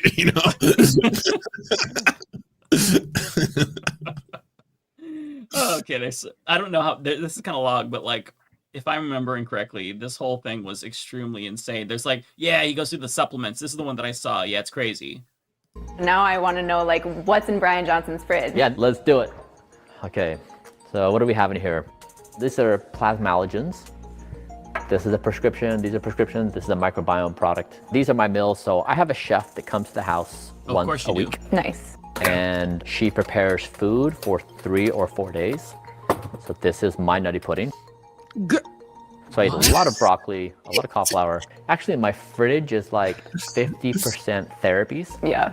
And the other is like 50% vegetables and fruits. Johnson's diet includes 70 pounds of vegetables each month. He says he takes in about 1,977 calories a day. He And looks so every calorie fragile. must serve a purpose for his longevity goals. A lot of people perceive my endeavor to be like this crazy rich guy doing weird things. Actually, what we're doing is very practical. So I was trying to become the healthiest person on planet Earth. 100%. And I couldn't do that unless I started testing all my foods. Today, we're going to test 10 supermarket chocolates and determine. Oh no, he's a YouTuber. I forgot about that. Oh no. he said he wants to be the healthiest person on planet Earth. Yeah. And some more news had a great segment on this. It's like the delusion here comes from the fact that no one can afford this shit. No one can spend $2 million on your pills and your blood and your weird injections. Like, no one can do this. Ugh. Does his shirt say fart? Yeah, he's also got this weird kind of like he likes to dress up like a child aesthetic, which is also kind of strange, and gross. He must be stopped. Yeah. It's giving like some sort of fetish, if I'm being honest. more than anything. Although I have no idea because I can't try to psychoanalyze this fucking lunatic. How good or bad Oh, they it are says for you. Earth. I thought it said fart. In September, Johnson said Blueprint, his longevity company that sells supplements, powdered drink mixes, and meals, spent $50,000 testing its foods for things like microplastics and heavy metals. We both know that in society, it's very hard to be healthy. You go to work, you have to pass by 20 fast food places. There's snacks that are not good for you. We wanted to try to create a food protocol that made healthy decisions easy. We've basically we've taken the ingredients that have the highest potential for robustness and aging and made it in some easy, pleasant to consume format.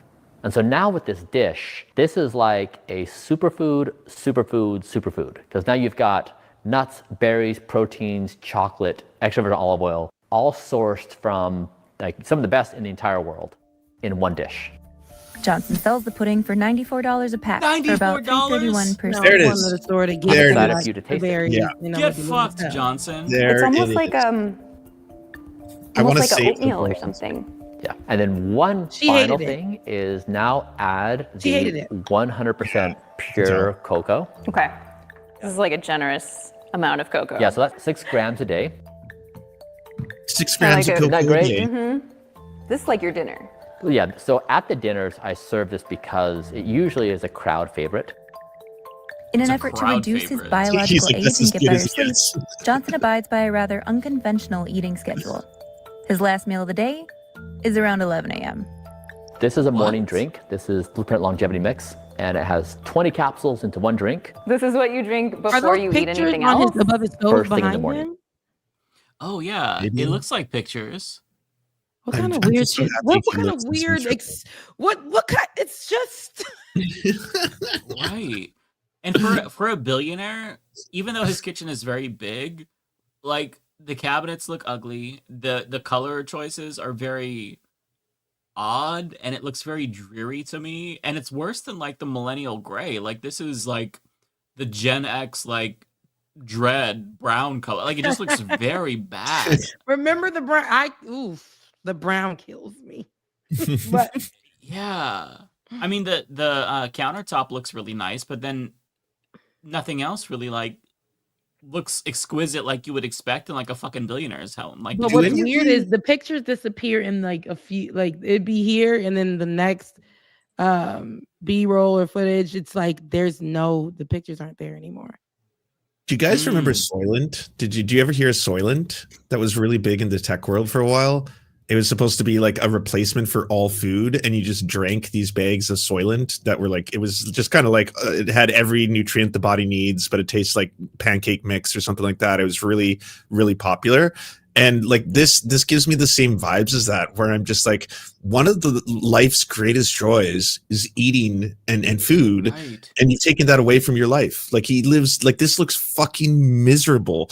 And you know, Rebecca's right. Like he could just like anyone else die next year. Not even from like, you know, an incurable disease. Like a fucking a rock can fall on his head, you know? Right. Like he could slip and fall in that room in the middle of the interview right now and die. And it was like, for what?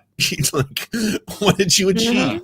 He's spending so much time trying to live forever that he's not enjoying the present. Yeah, come on, somebody. You preaching today, Mike. You preaching. That's that's exactly what it is. They invest so much time in trying to be better than, or like he said, he wants to be the healthiest. He's spending his life trying to be the healthiest person. He said, in planet Earth. Right? Because they probably have he lived the longest. He wants to live longer than any human has before. Mm-hmm. And then he has children, but you can't tell in this interview. And I bet you that ain't no pictures of his kids on that kitchen backsplash. But they disappear though in the next. And I don't know if it's just there for that moment or was he studying something in that moment? Not sure. But it's very, very off-putting. And weird. I didn't notice even that. in this still, right, in this pause footage, he looks like he's 46. I'm sorry. Yeah. Sorry.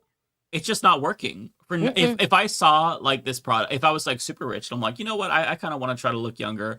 But then he was selling it. I'm like, okay, so I have to eat this bland shit. And the results are like, you're representative of the results for $94? No, thank you. No, thank you. He's not the best salesman. It smells kind of like Tang. Last meal of the day at 11 a.m. He hates it. Okay. It's not very She's so sweet, full of shit. but it's like kind of fruity. What's the fruity flavor? You like berry?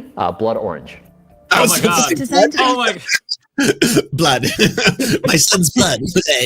My heart dropped when he said blood. I'm like, oh, he put his blood in it. No. No, it's a blood orange, but it's probably real blood he talking about. My son's blood. My blood. It's blood from my son. Kind of like a daily multivitamin. It contains more than 275% of the recommended daily vitamin C She allowance for hated adults, plus magnesium and ashwagandha. Just take a vitamin. All this to supposedly give you more energy, support a healthy metabolism, can get and all aid this- recovery from daily stressors like And ashwagandha is so cheap as vitamin C. Right. 163 per serving. That's actually okay. That's way cheaper than his $100 per plate porridge. But this at is least. for serving, and he's probably selling them where like I don't know. And this is a small cup. Although if you got a multivitamin for like $8, that'd last you probably 3 months. But I mean, if you want to taste his blood orange, you know, it's the most cheapest thing that he's selling. That he has so far. I feel like I'm still getting used to the taste, Mhm. but it's not She hates it. unpleasant. I personally love That's this not a good drink. sign. It's like one of my No one favorite ever likes moments every something. day. Girl, you hate it. We're here in Bryan Johnson's pantry. There's some snake oil in here. That's right. Snake oil is the tongue-in-cheek branding for Johnson's very first product, which he debuted in 2023. That's It's a little on the actually nose. just extra Yeah. virgin olive oil. A single bottle costs $35, roughly 3 times the price of similar options you'd find at the grocery store. We're curious to know, you obviously are very famous for taking so many different supplements. Do you have like a favorite that you feel is like the best bang for the buck, or is that not really how the system works? It's really a bunch of things. Yeah. It's really everything in its proper amount is the right way. And so that's what we've tried to do. We just simply said, what has the best evidence and what will do the most good? And then we just put it together. These are my exact pills. It's making Johnson me says he nauseous. takes more than 100 pills a day. He says this costs him around $11 each day, or more than $4,000 a year. But experts say when it comes to supplements, more isn't necessarily better. Yeah, it's Most all longevity doctors recommend adding supplements to a person's routine one at a time, and then carefully measuring the effect, keeping a close eye on how each compound interacts with a person's diet, lifestyle, and medication, and whether it's actually showing some benefit. Now, before we go up the stairs, the risk of falling on stairs is so significant. And if you fall, it can be the most detrimental thing to your lifespan. A nice test of biological age is how many steps you can take in any given moment and still maintain your balance. So typically we take 1 step, you can extend to 2, extend to 3. But if you try 3, then you have to basically extend a certain amount. Yeah. Okay, this is giving. I am an alien. I just learned stairs, and I had to teach somebody to really fully master it myself, and I'm confident. Y'all. I'm in shock that this man is saying what he's saying right now. The stairs. It's the greatest test of your equilibrium. Imagine. Let me show you how to walk the Imagine stairs. explaining stairs. You've been walking stairs wrong your whole entire life. This is actually how you need to go up and down the stairs. It's 1 floor. It's like, When you if get you're to the third scared, step, that's where it gets tricky. Yeah. And look how he's showing off. Look, see, I Yeah. can do 3 steps, motherfucker. Can you skip 2? You still have your I equilibrium. do that when I'm working out. I literally, that's literally what people do with this. yeah, I know. They're called lunges. This is like Oh, me no, when I was that's 6 years one. old, and I would like my friends would come over and we'd go upstairs, and I'd like leap to the second stair and then look back like I was the shit. You gotta be careful. Stairs are dangerous. Like, To maintain balance crazy. and then avoiding using the guardrail. And so it That's gives just people like just straight-faced a general truth. intuition. Hello, like, humans. I how can is go their upstairs body too. doing? Pretty impressive. I'm not gonna lie. That's impressive. I'm not gonna lie. Shut the Let's fuck up, try. lady. Okay, Oh, I I'm guess sorry. I have to go for 3. She's so fucking full of shit. Oh, She yeah. wants his money. It's an ad. It's a What you sales said, Yeah. Ariana? I think she wants his money. Listen, I'm here for the coin too. This is so incredible. Every step is so And the interesting. plasma. I feel it in my hips right now. It's just wow. Why haven't I done this before? Girl, get your coin. It's like, you got any more of that plasma? that blood orange that I said was getting used to the taste. Lady, you know it's nasty. I'm getting used to the taste. You know, he still has the face of a 46-year-old, but maybe he has the dick of a 25-year-old. Didn't even like a single thing he gave her. Like, did you not see her? Like, this man is proactively giving her the ick every 30 seconds, and she's still complimenting him. Like, what the hell? She wants the money, but I see her. It's not worth the money, though. Like, I hear. I would rather be in poverty than have to deal with this on a daily basis. Like, there's just no way. And does he have one child, a few children? Who has been with this man? And he seems like a psychopath, sociopath. Yeah, like very Bateman. No, you muted yourself, Mama. Sorry. I know a lot of rich people tend to hyperfixate, and some of them hyperfixate rarely on effective things that could actually help the world. Most of them hyperfixate on things that are incredibly fucking stupid and will get us nowhere. And I don't know why this is like a rich person thing. I think it's because they have so much expendable money that they can actually afford to hyperfixate on stupid shit. But it kind of reminds me of Mark Zuckerberg's Meta universe. Like he almost tanked Facebook over trying to make Metaverse a thing. And it like the literally you could just see Facebook crashing. Everyone within Facebook telling him, you gotta let go of Metaverse. It's not happening. He was like, no, we're gonna do Metaverse, until people literally started getting sexually assaulted in Metaverse, and he was like, all right, we gotta drop it. So is that what happened?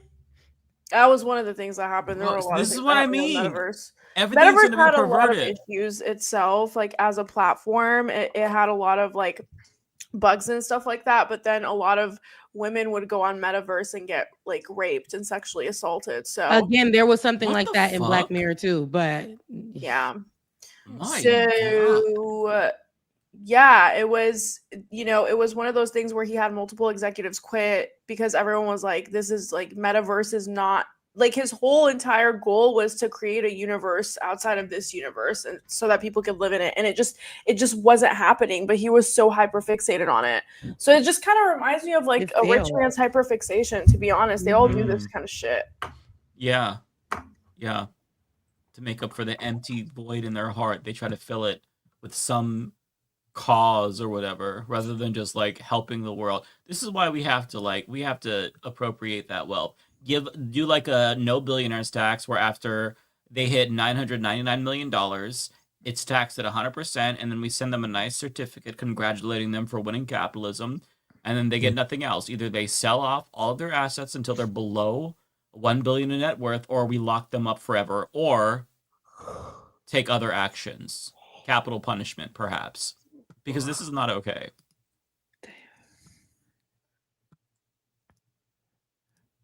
Even though I feel like 2 is the safe. Yeah. So she's trying if you stairs want now. to be safe and do 2, that's also just fine. I got long legs though. What? Oh my gosh. This is not happening. Yeah, 2's good. I'm so tempted by the 3. There you go. Bro, this is an she could just like trip and fall down the stairs, sue him, and baby, then roll down. she's set for life. Yeah, I would Hit the throw my bottom. fucking self back. God damn, you're in the But these presence are of a lunges. billionaire. But these are lunges, okay? These are lunges. These are lunges. There's nothing. What he didn't create this. He making people go up the. I do this when I'm working out all the time, especially if I'm working out near stairs or whatever. You gonna try to stress that out. This is what that is. You didn't make this up. There's something special about it. The balance, all of that. Like, he's not even giving us half of what the internet trainers give, right? They're extra. They give you all the information. This man ain't even giving us none of that. This is very basic. This is like, he really wants to be he doesn't even look healthy. He doesn't look healthy. No, yeah, I agree with that. Just he looks eat like something, he's sick. friend. His complexion is really off to me. Like it Yes, doesn't look natural. Washed. Yeah. Yeah, like even like and like there's pasty white people, but like this is he Nah, baby, honestly this is looks glue. sickly, right? Washed. Like yeah. And I'm sorry, but like if you could do 3 stares at once instead of like 1, do you age like 5 years backwards? I just don't understand how this Every is step supposed is to a minute off your life. yeah, like how does this help you achieve your goal? It's just so perplexing that this is a fucking like this he's getting attention for this. And the only reason why people give a shit is because he's a billionaire and he's pouring money into it. But like if this was just some random mentally ill person who lived in Tuscaloosa, everybody would just like laugh at them. But because it's a billionaire doing it, then apparently it's legitimate, I guess. Yes, I don't know. this is the new way of doing things. This is why people get caught up in so much. They will spin just because this man was a billionaire. They're dumb. They're dumb. They do things like this, and people think it's so innovative, and it's the next thing. And what do the comments say? I get his point. My grandfather didn't do any of the things, and he died in his sleep at the age of 103. One thing I've learned from his lifestyle is his stress-free and peaceful life full of joy and love. That's the secret to longevity. Okay. He's putting out a positive message that no matter how much money you have, you won't live forever. Health is wealth. That's what he's saying? Bro used to be cringe to me, but I actually feel him. I respect his drive to achieve something like this. Big props. Oh my god. Oh my god. He Okay, deserves you so got much all the credit. fucking Andrew Tate dick suckers in this comment. He seems like a very sweet guy. Mike, One bag of speaking of lasers sweet that- guy, you should check out the photos I sent you that he posts. He's also quite notorious for infantilizing himself in weird ways. No. What? What the fuck?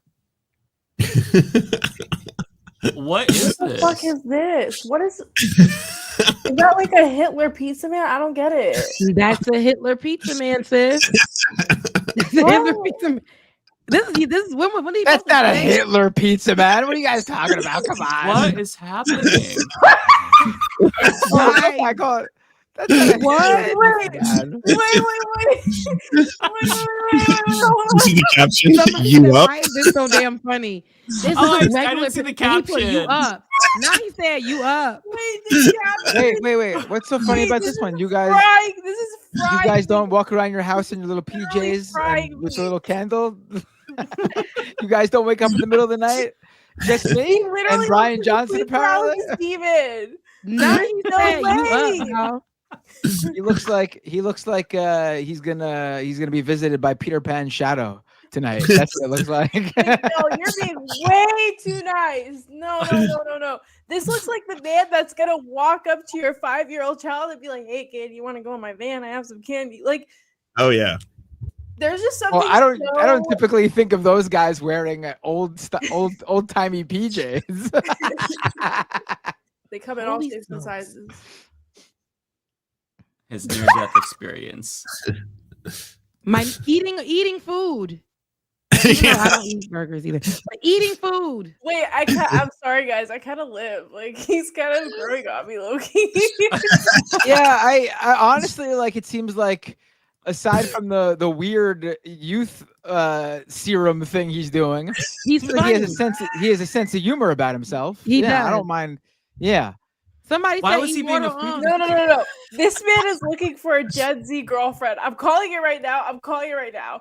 This is some Gen Z shit. He is trying to bag a Gen Z baddie. That's what he's trying to do.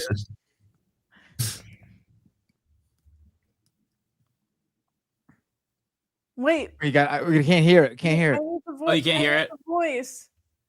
Okay, hang on. Let me refresh it. Oh wait, I have to reshare. Give me 1 second. Oh my! I have too much audio tabs open. Ugh. Okay. Give me a second. Should work now.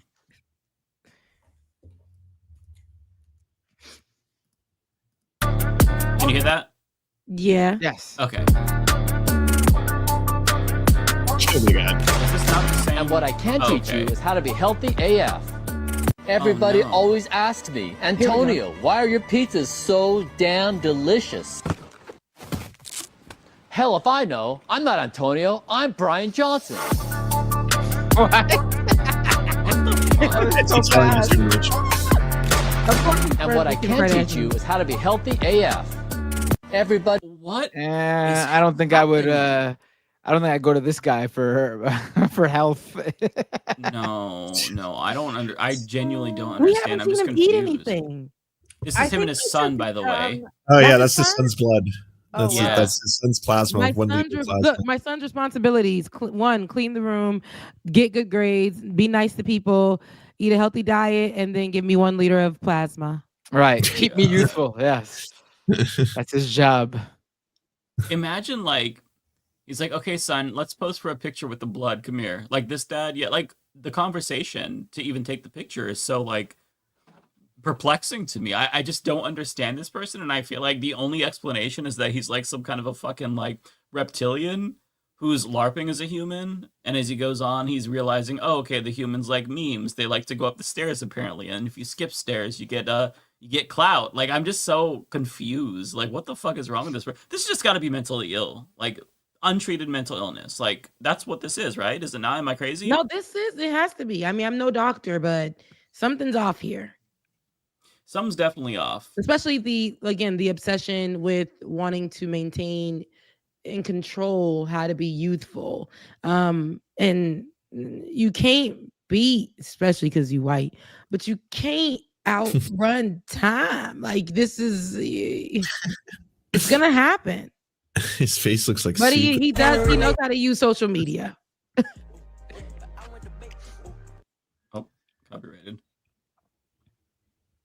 It says for the vibes, you fucking with me. I can't. Sweet dreams, bitches. That's what the Oh, he looks caption dead is. here. Yeah. So weird. Oh my god. Again, it looks like a 46-year-old LARPing as Gen Z. Like that's what it is. Somebody Yeah. said all that just to be outlived by a Sicilian who smokes a pack daily, drinks more wine than water, and eats any olives and pasta. Only olives and pasta. So true. So true. Oh boy. God, we went down the rabbit hole tonight with We really did. I some appreciated weird it, shit. though. Yeah. We needed the break from politics and shit. Guys, I'm so sorry. I don't know if Chris is coming on. He hasn't responded. That's It's all okay. good. We should just that happens. we should just be a little bit more careful though next time when we advertise a guest. Like it needs to be set in stone and everything, because there's definitely people who tuned in, and I think it looks bad for this to happen. Not your fault though, obviously, Ariana. Coming though, Yeah. like, how am I supposed to navigate? No, I'm not blaming. I'm just saying we need to just like if something like this is going on in the future, we should just not put the guest in the title, not make the thumbnail. They need to confirm a time and that they have the link. Otherwise, we shouldn't even put them. And if they show up, whoever it is, they show up. It's a nice surprise for the audience. That's all I'm saying. This isn't directed at you, Ariana. I'm saying in general, like No, Mike, it wasn't put it in the title. We Yeah, don't. yeah. No. Sometimes it does happen. I've had on my shows where the guests will put it in concrete and say they're going to show up, and either something happens or they don't. But I do, get what you're saying, Matt. So you said people pulled up for that. Yeah. But it's not your fault, Ariana. You ain't know, and you did get you got the yes. And sometimes that happens where a guest doesn't make it. No, I literally got the confirmation from him like 2 hours before the show. So if we want, like in the future, if we want to just not announce guests, then that's fine. But I got the confirmation from him hours before the show. No, so it ain't. It's just not a you happens. thing, Mom. It's not. Shit a happens. Yeah, I it's think that we should do the Sounds like 3 opposite. guests I tried to bring on, whereas they've either canceled or they just didn't show the. Yeah. This happens. It happens. Yeah, shit. You It know, happens all the I time. want to make it clear Yeah. it's not Ariana's fault. I'm just saying I don't know why everyone thinks I'm attacking He's hungry Ariana. and I'm he's really sad. not. I swear to God, I'm not even I think blaming that every anyone. week we should have a If guest. anything, I'm announced. blaming Mike. I'm blaming Mike for putting it in the title and making a big old thumbnail with his face on it. Because with it's his Chris face on it. Walls. I'm gonna do it. Yeah. I'm gonna do each week. I'm gonna have a different guest, and they're all gonna be really big names. And whether or not they come is a different story. It's the audience that comes, and if they pop in, And maybe the they will, audience maybe is they our don't. celebrities. We Yeah. love you guys. Yeah. Next week is Bryan Johnson. Yes. I mean, if we're yes. gonna just say someone's showing up and they don't show up, we should at least aim a little higher so we could get like we should have been like, guys, tune in tonight. Zohran Mamdani's coming on the show. That would be great. Oh, somebody mentioned. We'll read it in the super chats. Yeah. Yeah. Do we want to get into super chats this time? Okay. Hold on. I feel bad because Ariana looks bummed, and No, I it's feel like people okay. think I'm fine. I have a swear to God, Ariana, at no point, even when I just was saying in general as a show, please do not anyone think I'm blaming any. Again, if anyone's to blame, it's Mike, but I'm definitely not blaming Ariana. No, your point definitely stands. I just think that as a live show, it's kind of like people will say they're coming and then maybe not come. So I think maybe like as a rule of thumb, we can just kind of not hype it up. And then once the show starts, we can say like, hey guys, this person confirmed to come on, but we'll see if they do or not. You know what I mean? Just so we don't like feel like people are getting baited into watching our show, because I was super excited for him to come too, but I don't know, he just didn't show Next up. time, me and probably reach We've out. had and guests fall reschedule. through. It happens. It happens. It's just, Trust me. it's- people. It ain't a one-off. People It have just busy happens. schedules or shit happens, and time zones. How many interviews I fucked up because of time zones? It just, it happens. We try the best that we It does. can, It but happens. doesn't always work out. But if we can clickbait a guest, I think we should, because Like, come on and watch. It's so weird because I honestly had a gut feeling, but I was like, you know what, he confirmed, so we're good. But I can't go off of a gut feeling, so Folks, tune into Leftist Mafia, where all 6 hosts grill actress Sydney Sweeney to her face while she's live on the show. I mean, we should just aim for the stars if we're gonna. Hey, Sydney, You know what? Sweeney Sydney was Sweeney, so is hot, such. though. She's the Aryan race, love child, but she looked so good recently at whatever where she was at. She looked so damn good. Making boobs great again, and we haven't had that. She looked so damn good. I'm not gonna hold you. She was. I gotta be honest. I can't lie. I can excuse the Aryan race stuff with the breasts are that great. I gotta be honest. I don't get. I don't get the hate, the love for Sydney Sweeney and the hate for Sabrina Carpenter. I think, to me, they are very close. That are very equivalent. But I think Sabrina Carpenter is way more attractive. That's just me. That's just me. Look, I forgot. I don't even know what she looks like. Is there a scandal with Sabrina Carpenter that I didn't know about? That she looks like a young Hillary Clinton. I think that's the main thing. It's that she released an album cover where she's got a guy holding her hair, and it's supposed to be like, it looks like misogynistic abuse. And she got there's a lot of controversy around that.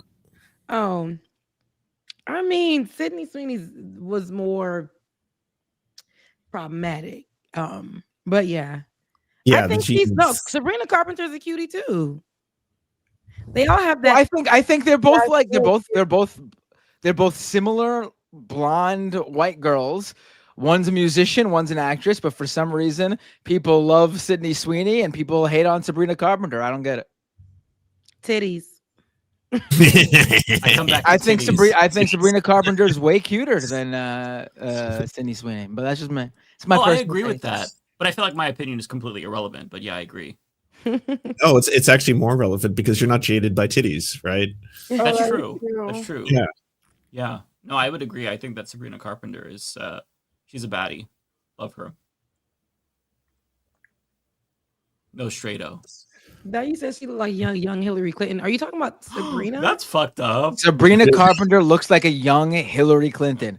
Pull up a young Hillary photo and a photo of Sabrina Carpenter. She looks like a young Hillary Clinton.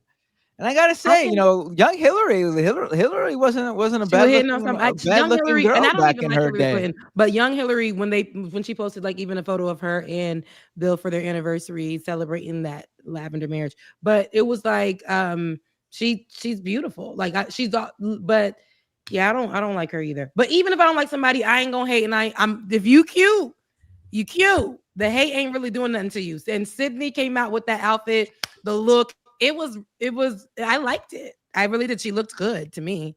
But she is a part of the problematic races. We know that. And we can say that as a thing, but she was cute the other day. Did you see somebody? God, what is her name? It's some Republican on Twitter. I replied to it. Juanita Broderick, I think.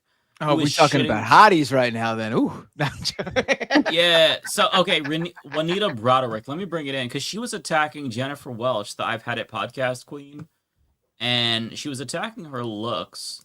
She posted this. Let me bring it in really quick here.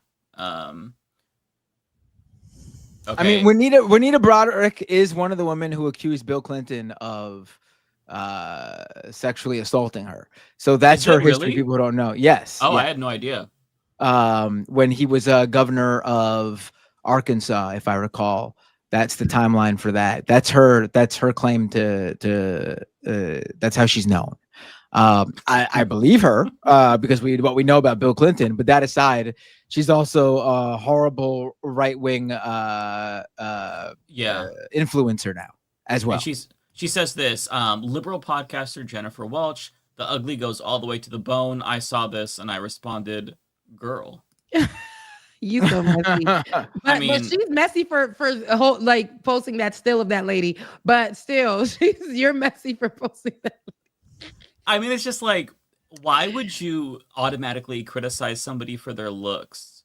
And you and you screenshot her mid speaking. I know you screenshot me. I'm looking crazy a lot. I use my hands, I make faces, all the things.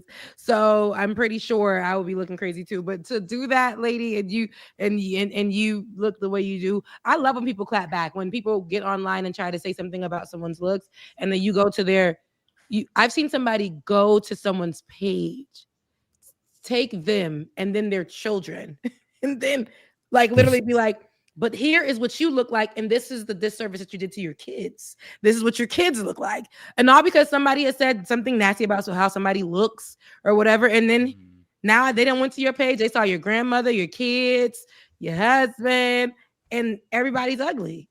Or facially challenged, and now I got a lot of people commenting on my looks this week because so some right winger posted don't vote for Zohran Mamdani, and I quote tweeted it and said I'm gonna vote for Zohran Mamdani, and I got 1,000 replies from right wingers.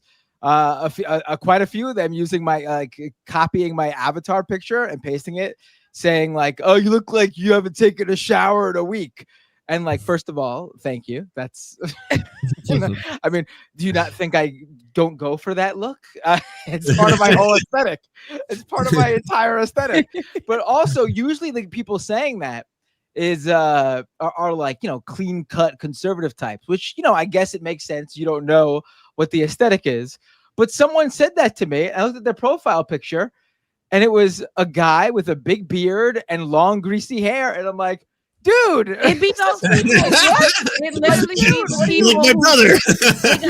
Somebody who what are you not doing? Working out, what? Somebody who looks like they haven't left the couch. They'll be the ones that's literally bless you, Ariana. But they'll be the ones that's literally like why? So her with the long nails, and she doesn't and so what? Nails is long. I'm still cute, and here you are. Oh, her legs are I don't give a damn. They're strong, right? I work them out, and here you go. See, when we talk back to them, right? When we start looking at their pictures and when we start saying things to them, now it's a problem. Now we're bullying them. But I love the content creators who will post their stuff on the internet, and then here goes somebody want to say, this is why I don't date people who look like this, and this is why, and you too fat, maybe you should. They'll be writing out other people's stuff, and when that person goes to your page and sees what you look like and uses that as a response, oh, this you, and then they're all like, oh, you're bullying. No, see, you wanted to play a game and you didn't think I was going to play it with you. Here we are.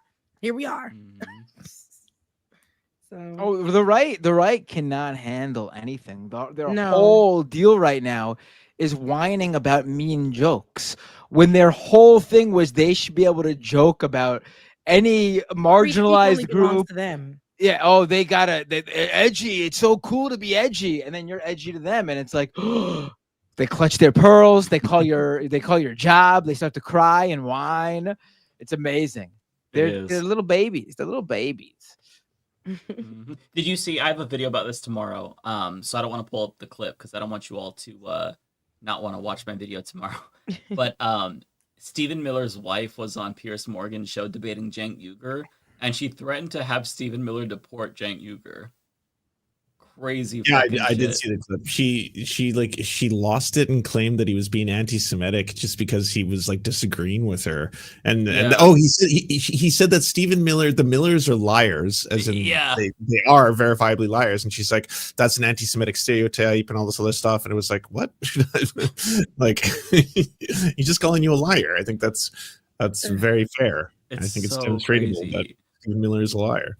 Just right wingers are just I'm gonna watch your video, Mike. shameless. Thank you. They're shameless and hypocritical. And I don't know who said this. I wish I kept the tweet, but somebody said that like their shamelessness is their superpower because they just don't give a shit. Like as Ole said before, their politics is fuck you. That's literally it. Just fuck you, nothing else. Because they're fucking feral. They're just evil and they don't give a shit. They just rules for us but not for them.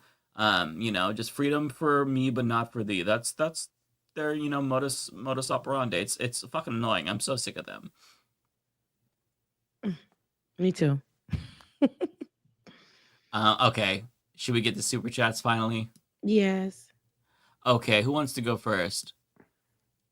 I'll go first. I only have a few. Nobody loves me today, so they don't want me to stay. So we'll read my few. And Send her super chats, everybody, so she stays. Girl, I think Halloween weekend has hit these people's pockets because I didn't get that many.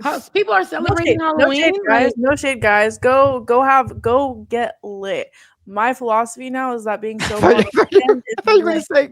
literally go fucking kill it. Like y'all don't even people go out. The only way I've been able to survive is by just getting lit on the weekend. So if that's what you got to do, go do it. Don't spend your money on us. Go. Or even if it's you resting at your house and having a good time at your home, whatever feels good to you. With a big bottle of wine. Oh yeah, Ariana, I saw you were at the two Zohran events this week. How were they?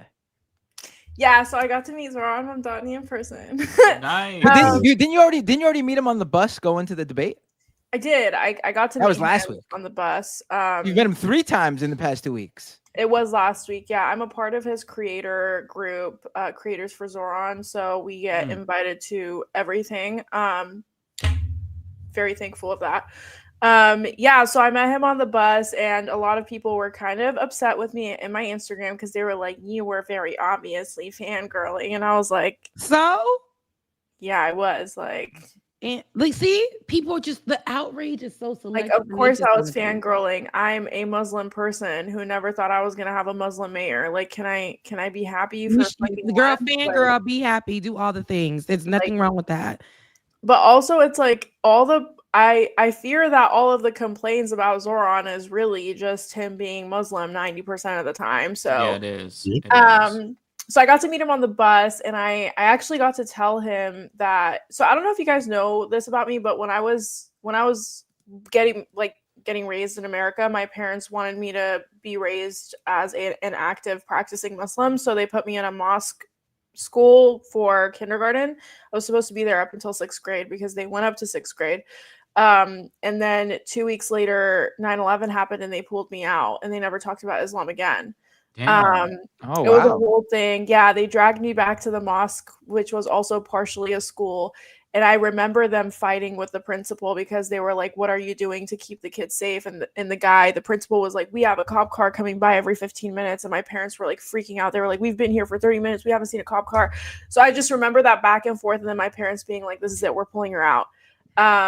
And so I actually got to tell him that story. So it was really special. So that's why I was. Wow. The cops were probably there. They just weren't watching out for you guys. They were watching you guys. I mean, that's what we know. They were, my parents had to, because they were like, even if the cops do come, like, how do we know that they're going to protect our children and not like assume that our children are doing other, anyways, whatever. So they pulled me out. They never talked about Islam again. So I got to tell them that story. And then it was a really special moment. It was something that I'm going to savor for the rest of my life. So all the haters can suck it. But then we went to the Bernie and Zohran and AOC rally really cool. Matt, you should come to one of the events. Oh, Matt, actually, they're having a bunch of bar events where everyone's getting plastered on November 4th for the elections. You should come out. The DSA is hosting all of them all across the city. If you want, you should. Yeah, I was gonna reach out to them and ask to go to the to get a media pass for the headquarters that night, wherever he's gonna make his announcement. You should just talk to Sam, because Sam and Emma are at all the events. No, I know. I could have gone to the Sunday one, but I wasn't available. Oh, okay. Yeah, I would have liked to go into that rally, but I had busy.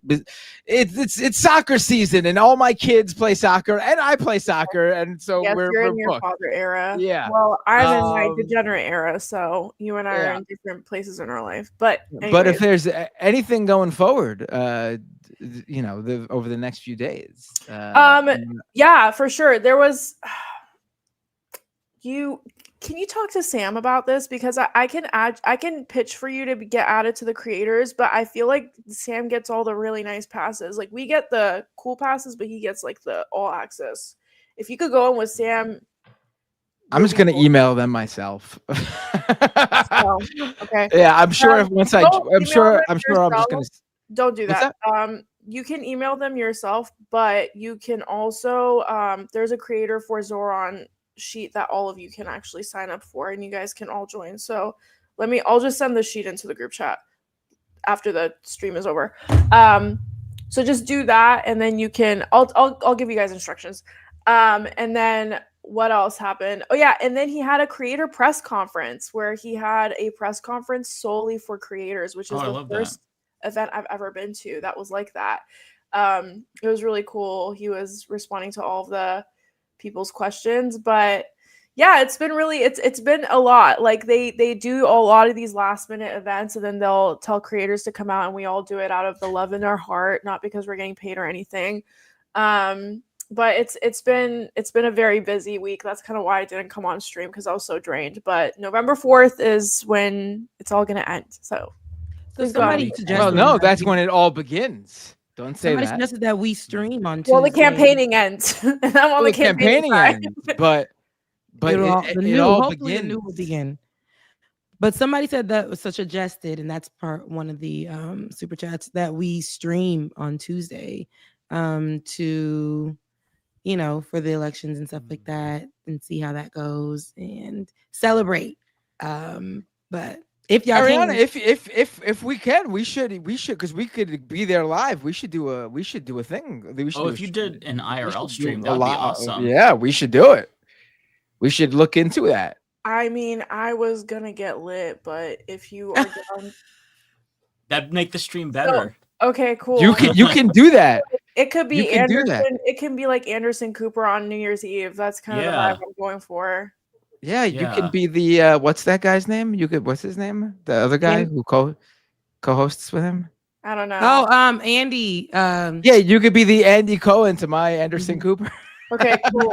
Yeah, I'm so down. As long as you're okay with that, I'm so down. There's going to be a bunch of other creators at the bar too. They can come in and out and just talk about it as well.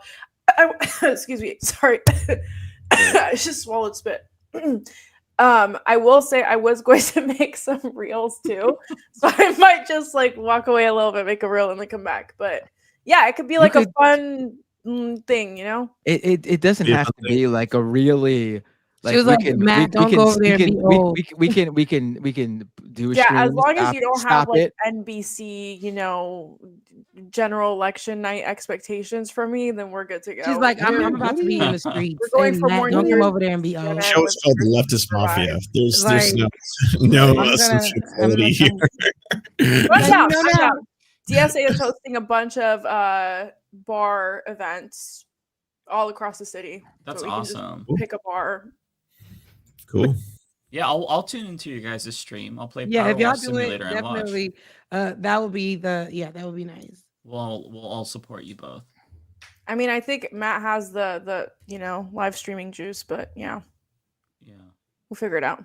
Did you, by the way, Ariana, did you get to talk to Stavros? You shared a picture. You were right next to him at the Zohran rally. Honestly, okay, that was the funniest part. So I was standing by.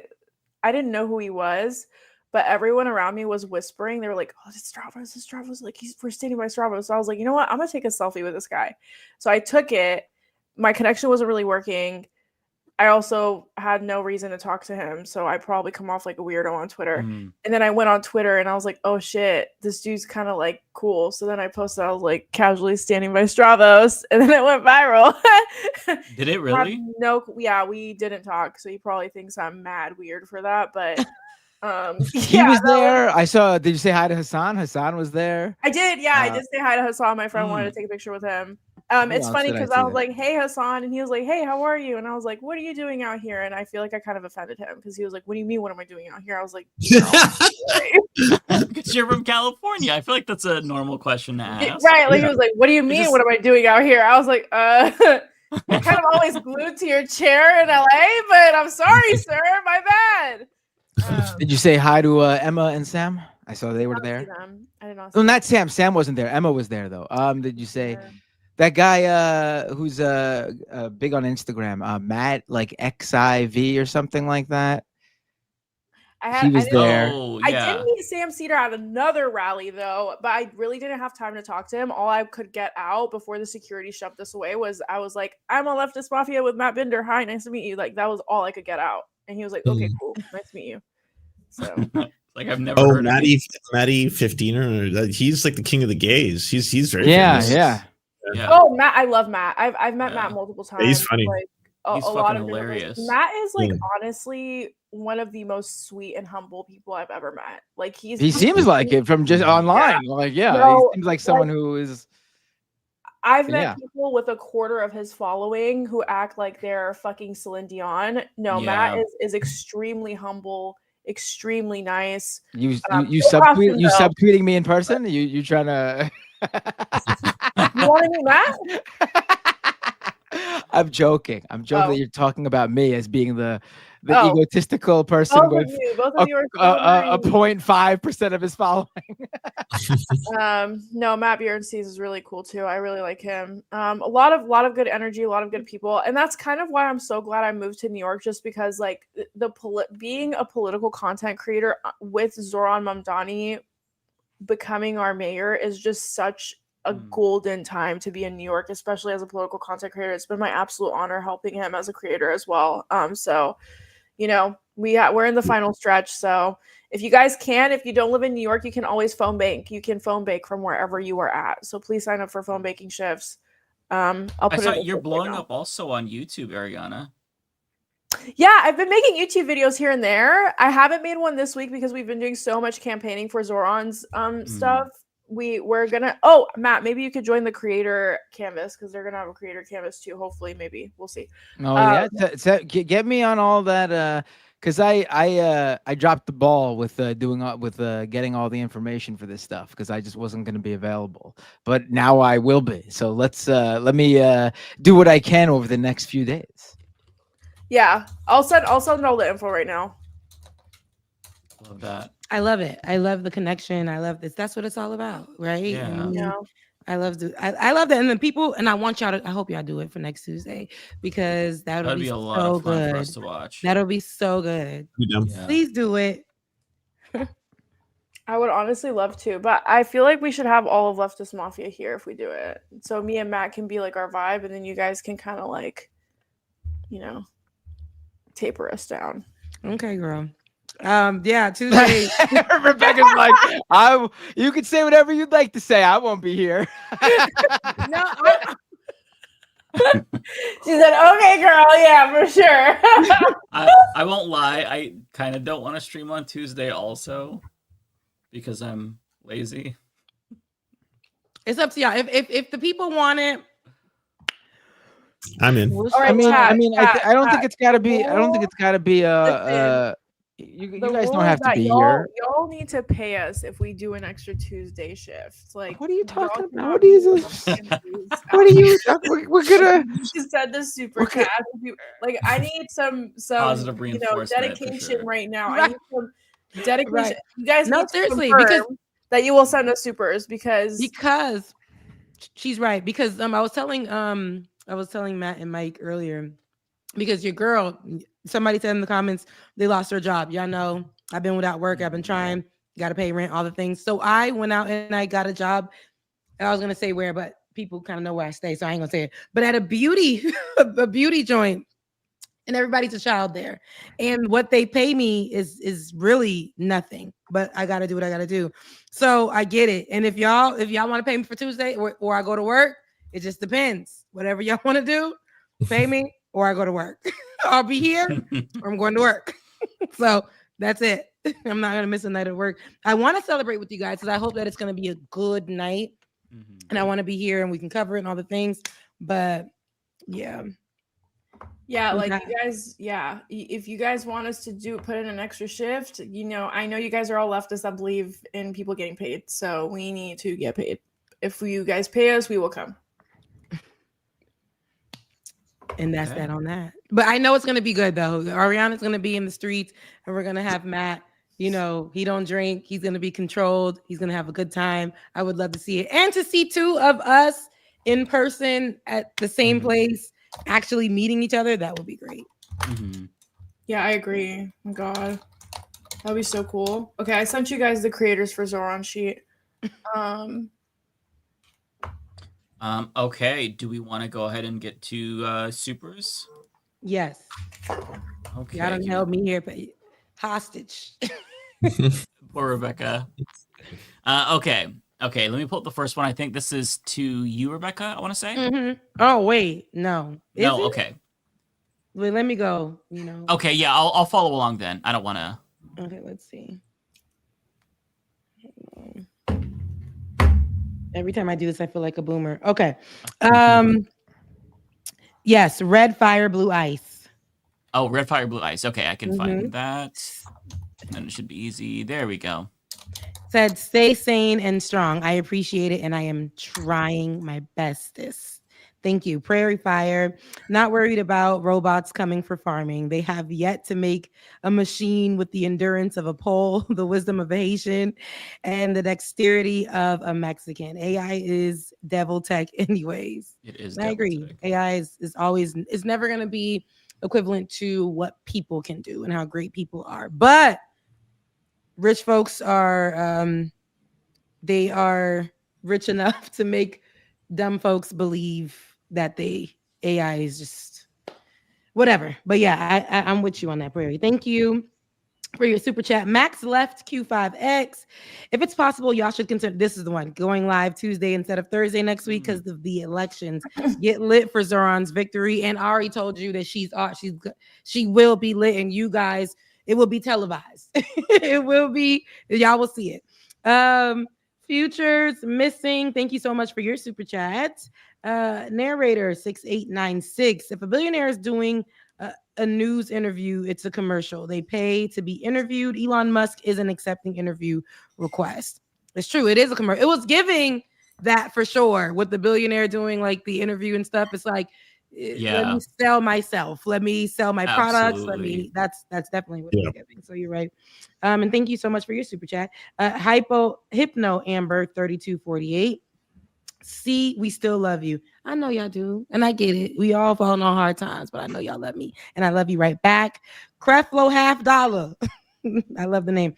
Rest in power to Leah Smith, a 22-year-old transgender athlete from Vermont who sadly unalived herself life due to the ban on transgender athletes. That is so sad. I haven't heard about that, but all of this stuff that's happening in the world that's putting so much pressure and othering folks and doing these type of things. Like, this is terrible for the bans on everything. Somebody's unaliving themselves because of what Americans and what America is doing and what Donald Trump's people are doing to marginalized folks. And we have to protect them more. And I know right now, even with mental health, he's removing those sources for us, those resources for us. And now we're dealing with this. So I absolutely rest in power to Leah Smith. I haven't heard about that. Thank you for bringing that to my attention, Creflo. $50. And thank you for your super chat. Lizzie Bennett 5726. Thank you so much for your super chat. Hey guys, don't have much to say, but who's looking forward to dressing up like an anime character on Halloween? At least that's my plan. I said, send us some pictures. I want to see what y'all looking like on Halloween. The girls are really cute with the anime costumes every year. So love to see it. I was gonna be Roro Noah Zoro from One Piece, but I didn't order the costume. Now I have to just Google. kinda You said spaced who on it. from One Piece? It's the guy with the green hair and the 3 swords. I wanted to be him, but I just, I kind of like. That'd probably be a pretty easy DIY costume. The hardest thing would be to get those 3 swords, but you could get 3 plastic swords and kind of just like attach them or hold them in the way that he does. Yeah, I could if I could make it work. I could. I can see you doing that though. I Yeah. can see you doing that look. I see it. It's He's the best character. Yeah, Mhm. I love him. And Lizzie again came through with another super chat. I appreciate it, but said, sorry, serious note. I do have something to share. The Guardian released an article revealed Israel demanded Google and Amazon use secret wink to sidestep legal orders. I haven't heard about that, but said anyone please do a video. I would look into that, but probably won't do a video on that. But I haven't heard about that. And I'm not surprised.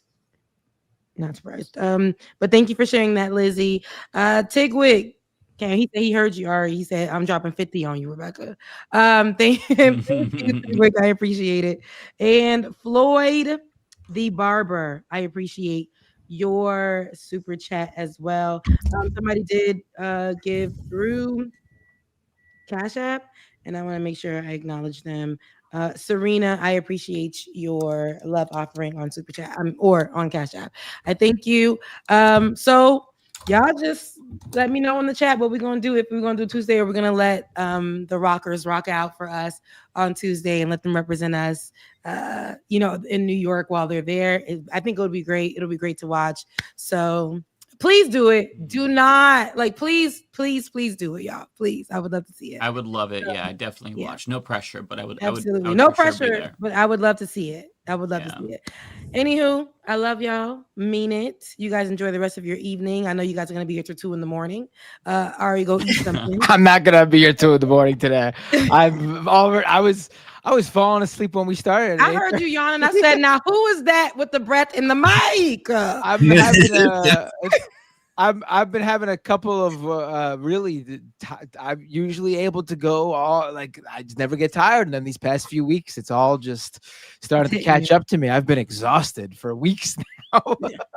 Let me tell y'all a story before I get out of here. So I was at the airport. I went to go see my family in New York, and so I was in New York. But I wasn't in the city, and I was at LaGuardia. Now, nobody told me LaGuardia done glowed up like that. LaGuardia looks good. I haven't been in so long. I said, come on, LaGuardia. Listen, it's a good experience. It smells good. The bathrooms are clean. Like everywhere you go, it feels like you're sitting in the area when you got the credit cards, like the Amex and the it feels good, right? So shout out to LaGuardia for that. The experience is great. However, I was stranded at the airport because my flight was delayed. There was a lot happening. My flight was delayed. Some people aren't at work, all the things. I had an early flight. It was delayed. It was delayed for an hour, 2 hours, 3 hours, 4 hours, 10 hours, 12 hours. Oh my God. I ain't make it home, baby. I had to go back to my sister's, and I was, so I've been literally, and I just took a whole nother airline the next day, but I'm on the ass. I'm on there because it was terrible. They had us on the plane and then they deplaned us because there isn't, how when the plane comes in and they have to check it, no one was there to check it. Nobody was there to check the plane out. And so they had to deplane us after moving the plane and putting it in the little line for us to take off. They had to deplane us, and there were babies on there. We had no electricity, no light. And then New Yorkers can get real catty, and they were like really going off on the plane. So I'm listening to all of that at once, and I'm like, please, y'all, there are babies crying and y'all cursing and all this other stuff. It started to get really crazy. And then when we got off the plane, I was like, I don't want to be on anybody's camera and go viral, because they were trying to fight the folks the ticket. I'm like, just call customer service, make a complaint, leave here. Then they were supposed to put me in a hotel, and they ended up reserving my hotel for New Jersey. And so I just was like, you know what? Let me give my last dollar, check it right back to Long Island and and just come back in the morning and get out of this godforsaken town. So, but it was a lot happening at the airport, and some people had their flights canceled due to weather coming or going to Florida. The hurricane, all that was happening. So it was hell. But being at the airport for that long, and that airport closes at 12. So if you're not in TSA and on the other side of it, you can't be in the airport past midnight. So they was real, and they didn't care. They were like, "Oh, sorry, we reserved you for New Jersey." And of course, it is one of those Greyhound airlines in the sky. Okay, it was Frontier. It was what I could afford at the time. I said, I will never fly Frontier right again. And I'm on the ass. You hear me? I am on the ass in their emails complaining to the Department of Transportation. I got photos, videos, all the things. And I was like, I will put y'all behinds out on the internet, but I don't want to do that. I don't want that craze. But I'm on their ass. I'm on their ass because it was terrible. It was hot, and they left us on the plane for 90 minutes. I counted 90 minutes, no AC, baby's hungry and crying. And then it was nighttime, and we were supposed to leave at 12:30 p.m. And at this time, it was like 8 o'clock. And they could have just told us, y'all can go home, but they kept saying, "Oh, we have options for you. Oh, we're gonna give you guys we're gonna give you guys a hotel." My hotel, because it would be me. They put my ass in Jersey, and how was I gonna get to Jersey? There was just no way. So yeah, I'm on the ass. I'm not letting up. Okay, I'm not letting up. But yeah, that's my story. Now I'm out. I love you guys, Mina. Bye. My God. All right, take care, Rebecca. That sounds like such a nightmare. I know. Ugh. Couldn't pay me enough to go on Frontier.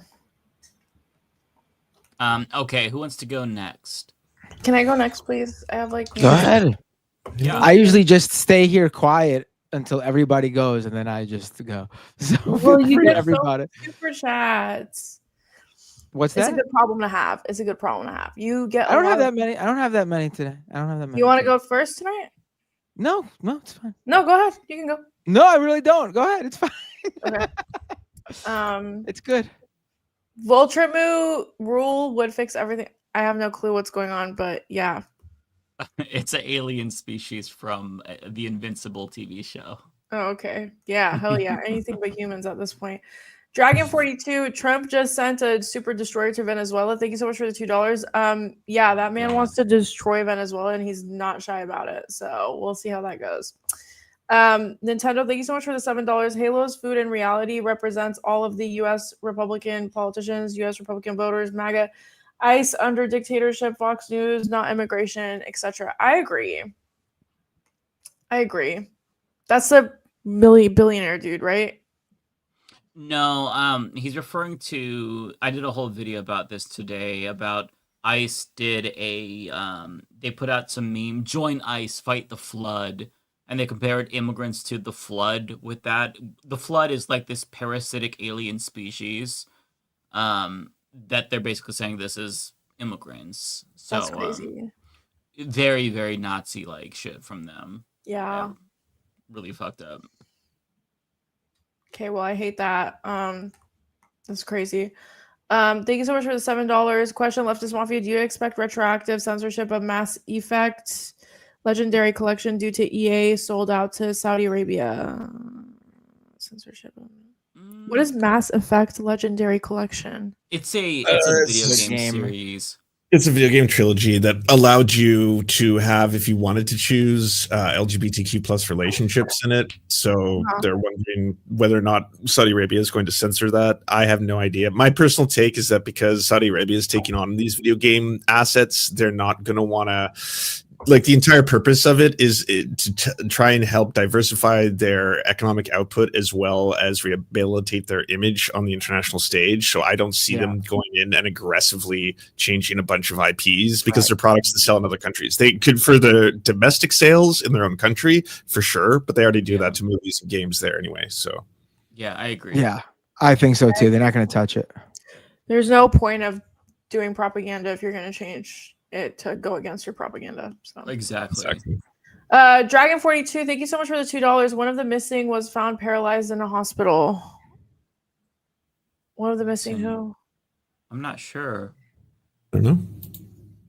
Okay. Well, Maybe the ice, like the alligator Auschwitz, because there was people that were Maybe. unaccounted for. I'm not No. entirely sure though, so I don't want to say. yeah, me neither. Blue Witch 2024, thank you so much for the $5. Happy Halloween, Ariana. Support and love you. I love you too. Thank you. Thank you so much. Happy Halloween, guys. Looney Tunes 9000, thank you so much for the $1. I appreciate it. Banquet of, I can't read that whole thing. It cuts off. I gotta go bug Mike a little. Y'all have a good night. Yes, I hope you bugged him thoroughly. Oh my gosh, Sean Dragon, thank you so much for the $10. You mean that guy next to the robot is not created character in a tennis game? Jesus Christ. Also, the biohacker bro looks like Abby if you downgraded the graphics to base PS3 level.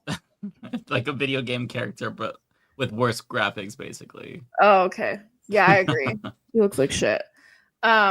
Oh my gosh, Sean, thank you so much for the $5. Biohacker guy eating seasoned food will make him into Zorro at the end of the Thriller bark in one piece. He will spasm like no one's business Mike knows.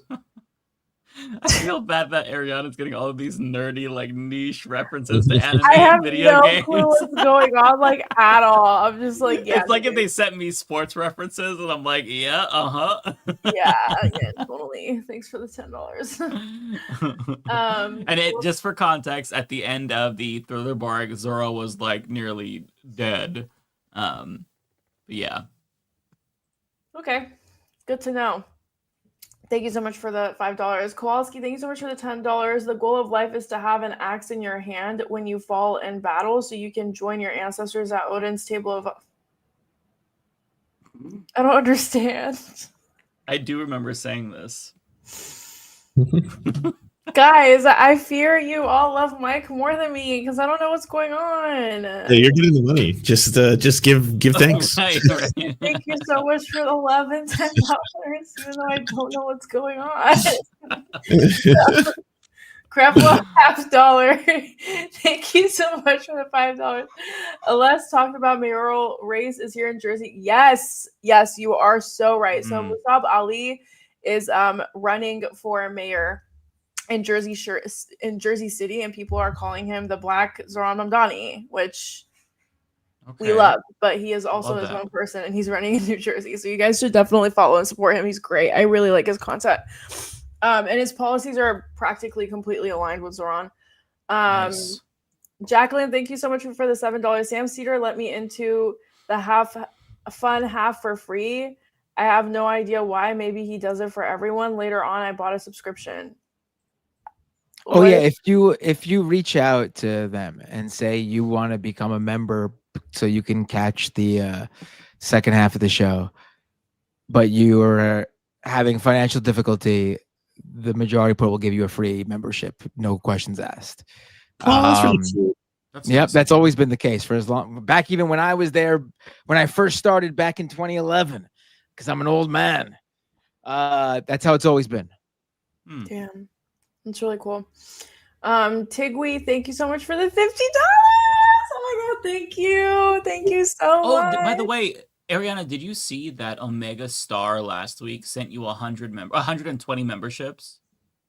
Okay, I was wondering where that membership jump came from. Yeah, he sent 120 memberships, and he sent 100 to Rebecca and 50 to me and Matt each. Oh my god, stop. You guys are so sweet. They dropped some fucking cash. David and Lance were not, as far as I know, given any, although I can't see what's on Lance's end, so maybe Lance got... I did not get a bump of gifts, but I'm so happy for y'all. That's really cute. He's like, I'm happy for you. I'm just kidding.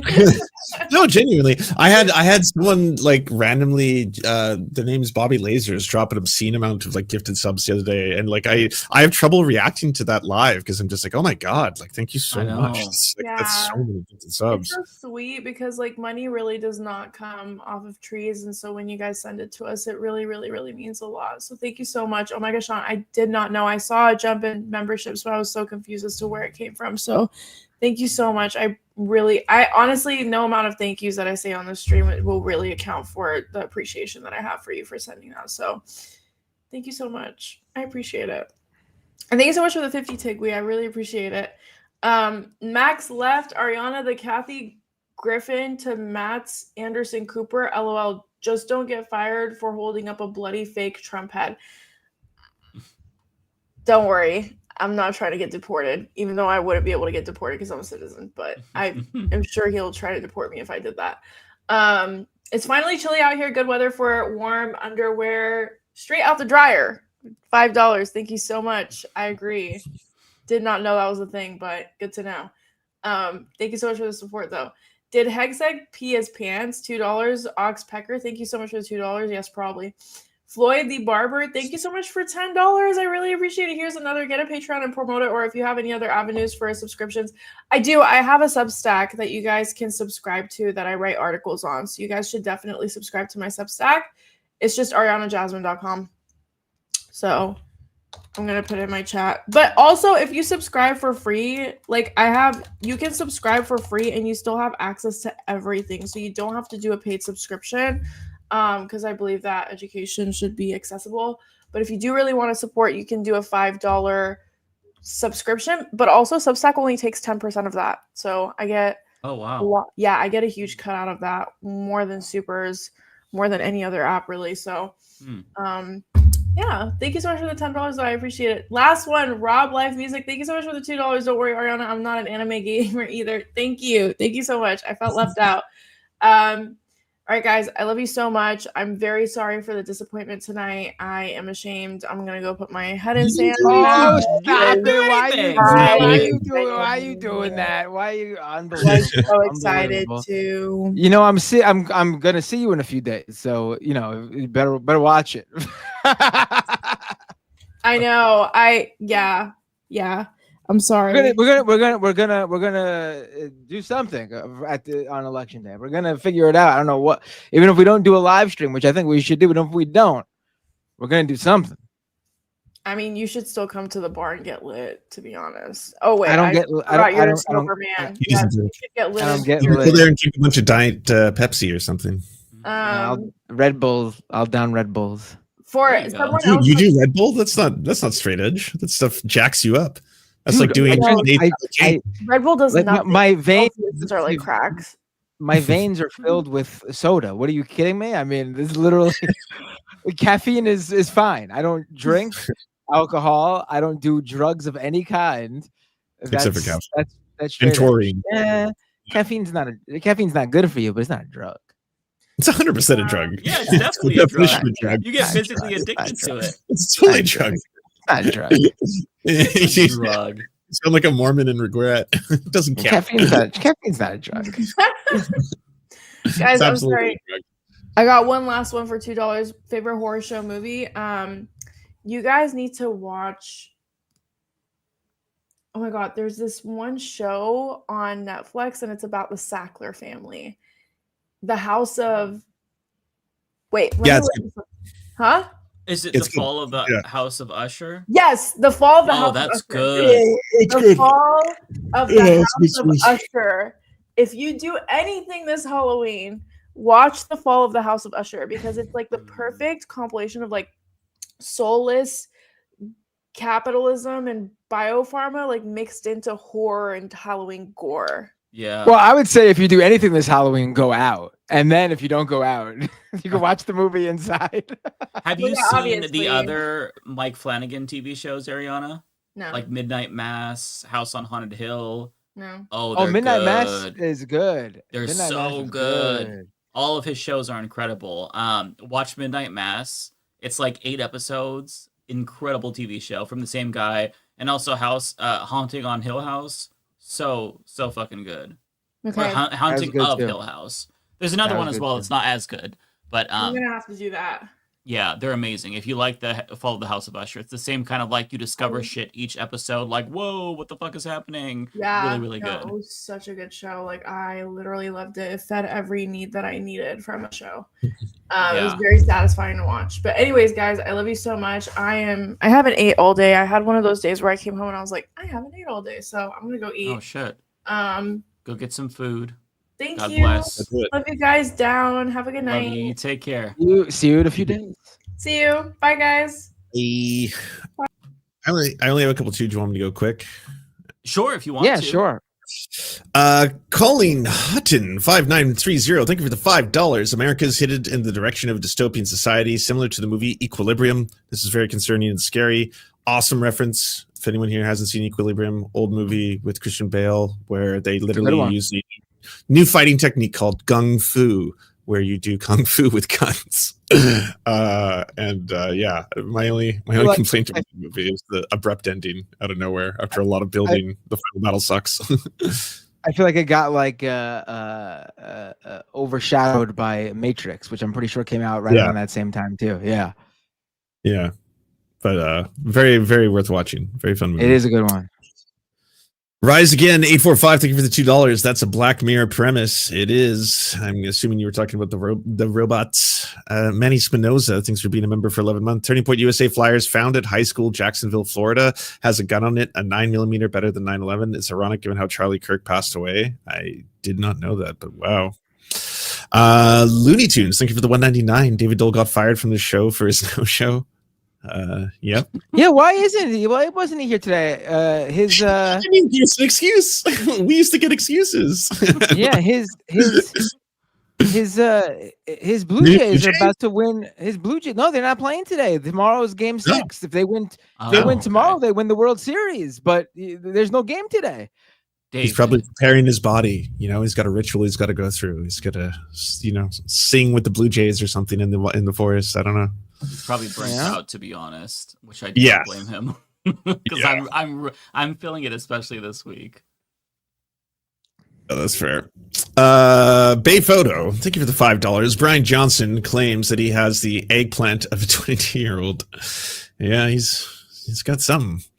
Jacqueline Lynch, thank you for the $6.99. Any comments on the Supreme Court giving the Cowichan Nation titles to their ancestral land in Richmond and the intense reaction from the homeowners? If anyone doesn't know who's listening to this, this is an issue where I live in British Columbia. There's a plot of land that was in dispute between two Indigenous bands, and essentially the Cowichan Nation won title to the land, and all the right-wingers in Canada told everybody that means you're losing your house. That is a lie. No one is losing their house. The way land title works is Aboriginal land title is a form of property, and it's a form of property rights. So basically, when you buy a house in Canada, you are signing your land title over to the Crown, aka the King of England. That land title is transferred to the Cowichan Nation. So instead of the King of England owning the title, the Cowichan Nation owns the title. You keep your home. The Cowichan Nation has said everyone is keeping their houses, but the reason everyone in Richmond is freaking out is because all the right-wing media in the country is blasting them all day with the fact that they are losing their houses. And so there was a big town hall over it, and everyone was like freaking out and being like, I'm not losing my home, I paid for my mortgage, fuck them and fuck the fucking natives and all this stuff like that. They're not just racist weirdos, but they're being indoctrinated by racist weirdos. That's what's happening. It sucks. The Cowichan Nation issued a statement specifically saying no one is losing their homes. Like, in the same way that you currently pay property taxes towards the Crown or in your area, a district, the province, or the federal government, you would instead, be paying it in theory to the Cowichan Nation, who would use it for the same things that, the provincial or the federal government uses it for. It's their land. I don't know what else to tell you. It's these people are so stupid. Like, they honestly expect them to come to the door, be like, okay, it's time to leave. Like, what the fuck? I know. Like, go back to Europe. Like, no. God damn, people. The fear mongering worked, man. People are like up in arms here in BC, and they're so mad, and they're just like, they're saying the most racist, horrifying shit. It sucks, and it breaks my heart because my ability to push back on it is not as loud as the right wing's media ability to scare people. Because you just tell someone they're losing their house if you've been spending years buying into a mortgage. That's obviously what they like. They're scared. I get it. I get paying hundreds of thousands of dollars into a mortgage and thinking you just lost your house because of a land decision. But the Cowichan Nation specifically stated not a single person is losing their home. The ownership of the title and the property title transfers to being signed over to them instead of the King of England. So unless you're a weirdo who loves having your property be backed up by the King of England, you're fine. But if that genuinely upsets you, then I don't know what to tell you. They're a bunch of weird nonsense over there in the If crown. that's your biggest problem, you've got a pretty good life. Yeah, exactly. Narrator 6896, thank you for the $5. Trump calling to get rid of the filibuster. Odds of Republicans doing it. Odds Democrats put it back the next chance they get. One of you two could probably answer that. I didn't even know he was getting rid of the filibuster. I'm not sure. I honestly don't know anymore what's going to happen. I don't know. Why? I've seen some of them talk about using the nuclear option to end the shutdown. Like Marjorie Greene was nagging them to do that, but at the same time, I also am seeing reports about both Republicans and Democrats possibly trying to work something out next week, but it's just all over the place and it's really hard to keep up with. I don't honestly know. Fair dues. Genzu3034, thank you for resubscribing with Prime. Quite 185, thanks for gifting a tier 1 sub. And Quite 185, thanks for gifting another tier 1 sub. Take it away, Matt of the Binders or Mike of the Figueiredos. All right. You want to go ahead, Mike? I'm good. Sure. You go. Okay. I don't have too many today. So, Grand Regent Thrag says, humans are cooked. The Viltrum Empire can't save it anymore. I have no choice but to send in conquest. Damn. That's too bad. Helping others. Thank you for $20. Really appreciate that. No message, but very kind of you. Rolando Capallea says, since the console war is over, I guess right-wing gamers will try to write it off as one of 16 wars Trump claims to have ended. Nobel worthy indeed. Yeah, I think that this is what should qualify him for the Nobel Peace Prize, definitely. Bayphoto says, like the presidency, sheriffs don't have to be qualified. They just have to win an election. Very, very true. Sam says, thoughts on AOC's recent clapback on Riley Gaines. I thought it was great. It actually got under her skin. Yeah, it was really funny. Yeah. You can tell that Riley Gaines was definitely mad because she had like a bunch of responses to it. She pulled out the, well, I'm a mother, and so it, yeah, I know. Like, I do have a job. It's being a mother. You should try it sometime. It's like, I loved how people like ended up ratioing her by being like, "Hey, mother here. I have kids. Also not a bigot. Nice try." It was great. And for those who missed it, AOC told her something like, you know, if you spent more time, swimming, you wouldn't have tied for 5th place. It's amazing. J.K. Rowling came out today to defend her. It just hilarious shit. Just anytime you see a right winger type out or say this is all they have, you know it pisses them off because it's something they've heard a lot and they hate hearing it, and so they always have to be like, "This is all they have." And it's like, oh shit, I know that one hit a nerve. Oh, I love that. Yeah, that was great. Good entertainment. Sam also asks, hey, currently can't watch the show live because I'm rewatching Weapons in 4K Blu-ray. Nice, which I rented since it's Halloween. What is your top 5 favorite horror films? Well, Lance did a great video where he goes in great detail. I watched the whole thing. It was amazing. Love that. Over to video, youtube.com/@cinemasurvivors, and I've got the best and worst horror films of 2025 all laid out for you. And just the ones that I managed to see, but I watch a lot of them. I love scary movies, so I watch a lot of scary movies. I'm gonna watch that. I watch a lot of scary movies too. Yeah, do it. Yeah, I would love your opinion. Your list was basically identical to what I would have made for my top 3, at least. I don't know about top 5. Although I did not actually your top 2.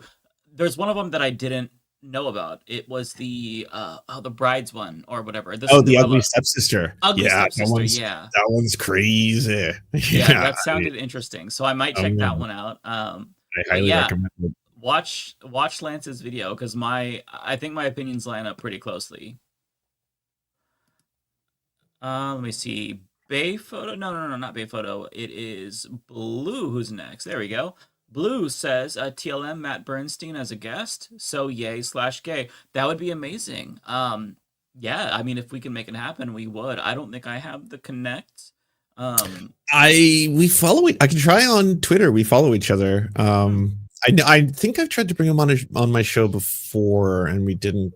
Think some wire got crossed, so I can try. But absolutely love him. I think he's awesome, and he'd be fun as hell to have on. Yeah, I love. I love seeing his ratios of J.K. Rowling and Azalea Banks the other day. Like Azalea Banks was trying to claim that, like, you know, she still got the gays in her pocket, and then he was like, "As the king of the gays, you do not." just ratioed her into the sun. It was really funny. Oh, I love that. I don't know why she would think that. The last I saw of her was that she was in Israel, and then she was tweeting, "I'm ready to leave now," because they're being racist to her.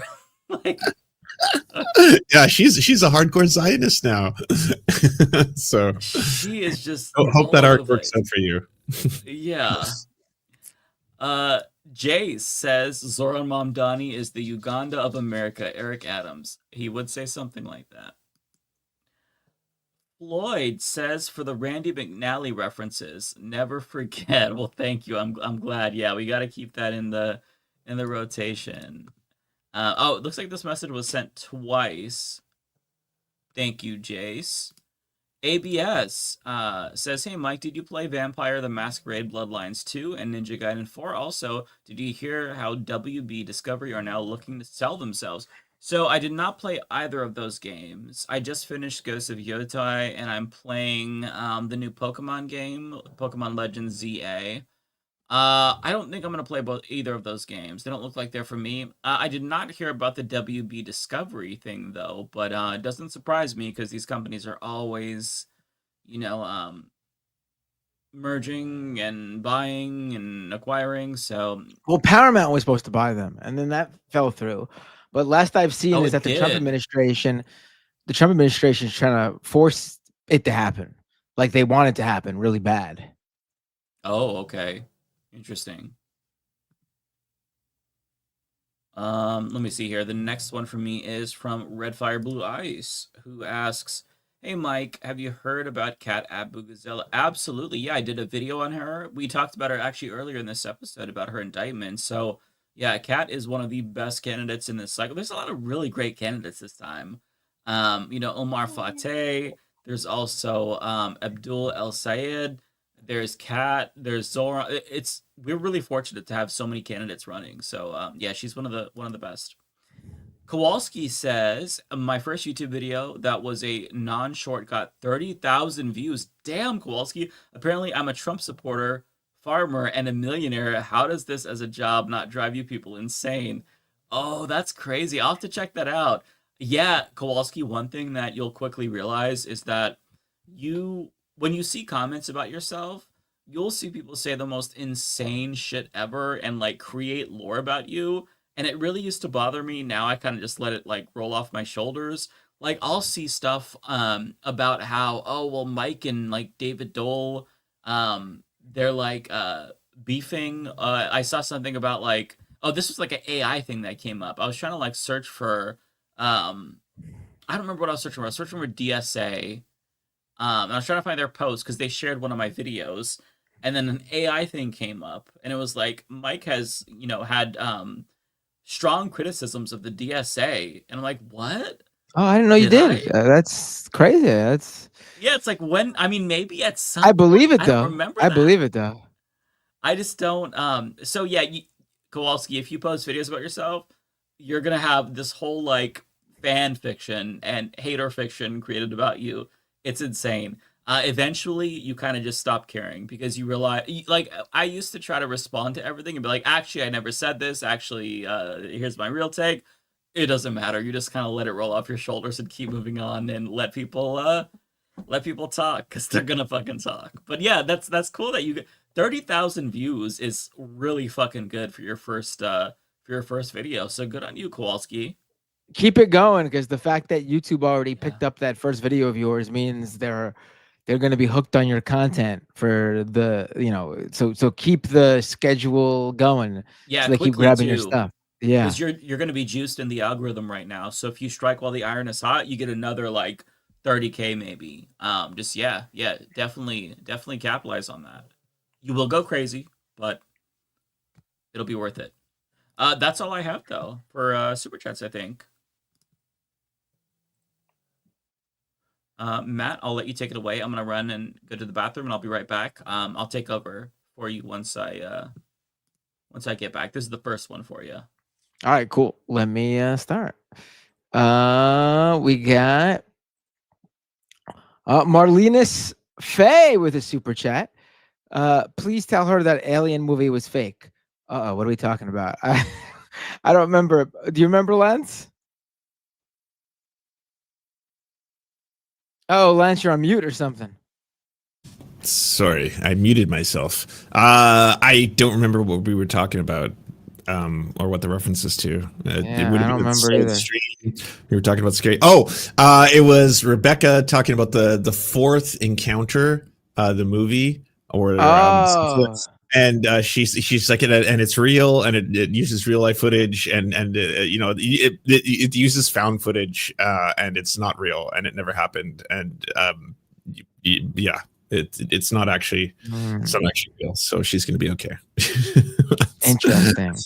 Yeah, because aliens have yet to land on Earth, as far as we know, mostly due to the Fermi paradox and the fact that space is incredibly vast and large. I believe that there is definitely life out there, but the distance between us and them is so vast, it'd be very difficult to figure out a way to traverse that vast amount of space. It's Foresto with super chat. Did you guys see Trump's new Covfefe? 10 times worse. What was it again? Like something like South. So you said something like that, right? Did you guys see this? I heard about. I saw it. I don't remember what it is. It was just not. It was just incoherent, and you couldn't even really like make anything of it. Fart Twain with a super chat. Sometimes like these jokes hit at the right time of night. Like, at 8:30 p.m. that name probably would have got like a from us. But when we're in our delusional phase at 11:30, 3 hours in, Fart Twain will make us crack up. Call me crazy, but I think the shutdown goes past Thanksgiving minimum. Maybe even the rest of the year. Yeah, I think this is gonna be, yeah, absolutely. Astute point, Fart Twain. Bay Photo with a super chat. The Neo robot costs $20,000. You're paying $20,000 to be their beta tester. LOL. Well, that's for the lifetime plan, if I'm correct. I think you could also jump in for the low price of $500 per month.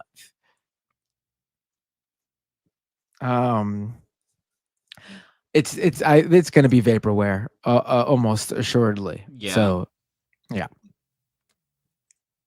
Keep your 20K. I know you won't have that, but keep that 20K. Yeah. If you really want to give 20K to a robot, I will be your personal robot. I will act as a robot. Just send the 20K.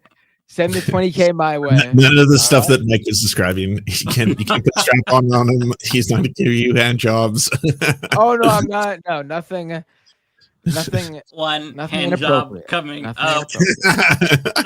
I can crush a walnut with my hands. No, I won't be. Or my thighs. I'm good. I won't be doing that. All right, let's go to the next super chat. Wait, this one's not for me, is it? Hold on, where is it? Oh yeah, it is for me. No, this one is. I'm sorry. Tokyo Han says, I really don't need Neo when I am at home with my partner to warn me that I may be mistakenly putting my input device in the exhaust port. Okay, let's move on. Tokyo Hans says 20K. And they couldn't even slap on some anime boobs on it. Okay, you're really obsessing over this, Tokyo. That's what I'm saying. That's what people want the robots for. No, I don't want a robot for that. That's weird. I don't want a robot for that, but like, if somebody is going to drop a bunch of money on a robot, it's going to be the pervs. They're going to go there first. I do think the robot AI thing is going to be very unhealthy. If you think young men are antisocial now, my God, wait for it for this stuff to actually like be affordable. Not for the technology to kick in, because it never will, but for it to be what they do get out there. Wait for that to be affordable. Then we're in real trouble. Yeah, real quick, just side note. People in the chat want to know what Kowalski's YouTube channel is. Kowalski, can you type it in one of our chats and I'll put it up on the screen so people can find you? Yeah, do that, Kowalski. All right, let's go to the next super chat. MH777, member for 2 months. No clankers in my house. I agree. Tokyo Hans with 5 gift memberships. Thank you so much, Tokyo Hans. Really appreciate that. So kind. Rolando Capalleja with a super chat. What are your thoughts on the World Series? Rooting for the Jays? I am, solely because the Dodgers won already last year. Come on, I don't want there to be another team that just every year they're going to be the one. I like knowing it's going to be up for grabs. So yeah, I'm rooting for the Jays. They last won what? I think it was 93. Yeah, trust me, as a Mets fan, when we last won in 86, I feel that wasn't so much. What was it, 7 years earlier? So I get it. Well, I hope the Jays win. Seriously, I don't got anything against the Dodgers, really. But all right, just pulled up Kowalski's channel here. There we Prairie go. Fire Neb, as in Prairie, Nebraska, I guess. Yeah, I have it pulled up. It is, yeah, this is the one with the 30K views. Nice. I just subscribed Kowalski. Green for Whiskey with a super chat. Parker, get a job, has struck upon MAGA. What is a woman? Ask them how many holes women have. It's apparently a state secret. I have no idea what you're talking about. What? Parker, who's Parker get a job? Do you guys know? Isn't that the guy that Dean Withers streams with? Like, he's a debate / on the street content creator? Probably. I don't know any of these. Because I'm out of the loop when it comes to the creators. Parker I'm thinking of, he's a really actually talented debater. Yeah, if you ask conservatives how many holes women have, you might get interesting answers. It's like kind of a big meme based on one viral moment. What did they say? Well, so there's this God, I don't know her name, but it's just like streamer that brings on guys to like do like virtual dates. And she brought on somebody, I don't remember who it was. It was some right winger, and she asked them how many holes women have, and he said 2. And it's like it's a whole thing. It was very funny, hilarious as fuck. So yeah, maybe that's like the gotcha to the conservatives if they don't know. Oh, it was Haas Infrared. They said okay. Oh well, actually, he's not a right winger. He's like a he's a right winger. He's like a I actually don't know how to characterize him. He's kind of more like a Jimmy Dore-ish, Jackson Hinkle. I don't know what that is. But yeah, he was the one that said 2 holes, and the shit was funny as fuck. It's been a while since I've watched it, but yeah. If he's asking conservatives that's funny.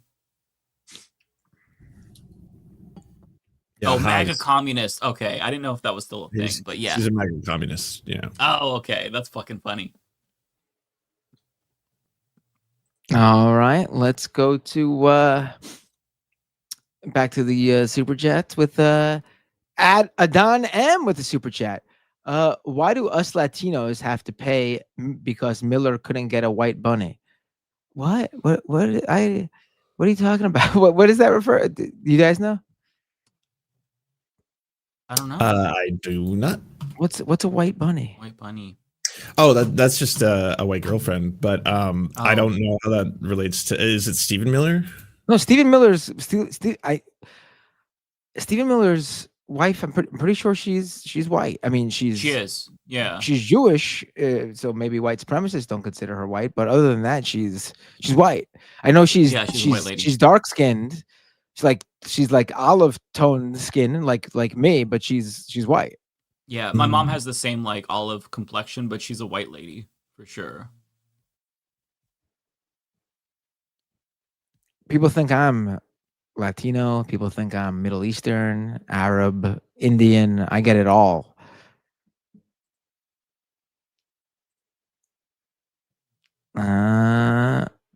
Looney Tunes 9000 with a super chat. Too bad the LH is too busy with this space to come back on to Leftist Mafia. Also, happy early channel anniversary to Left of the Box, Sandy Lovas. What is LH? Yeah, shout out to them. Who's LH? Letterhack. Oh, Letterhack. I'm sure come he back would on. come back on. Yeah, he'll definitely come back on.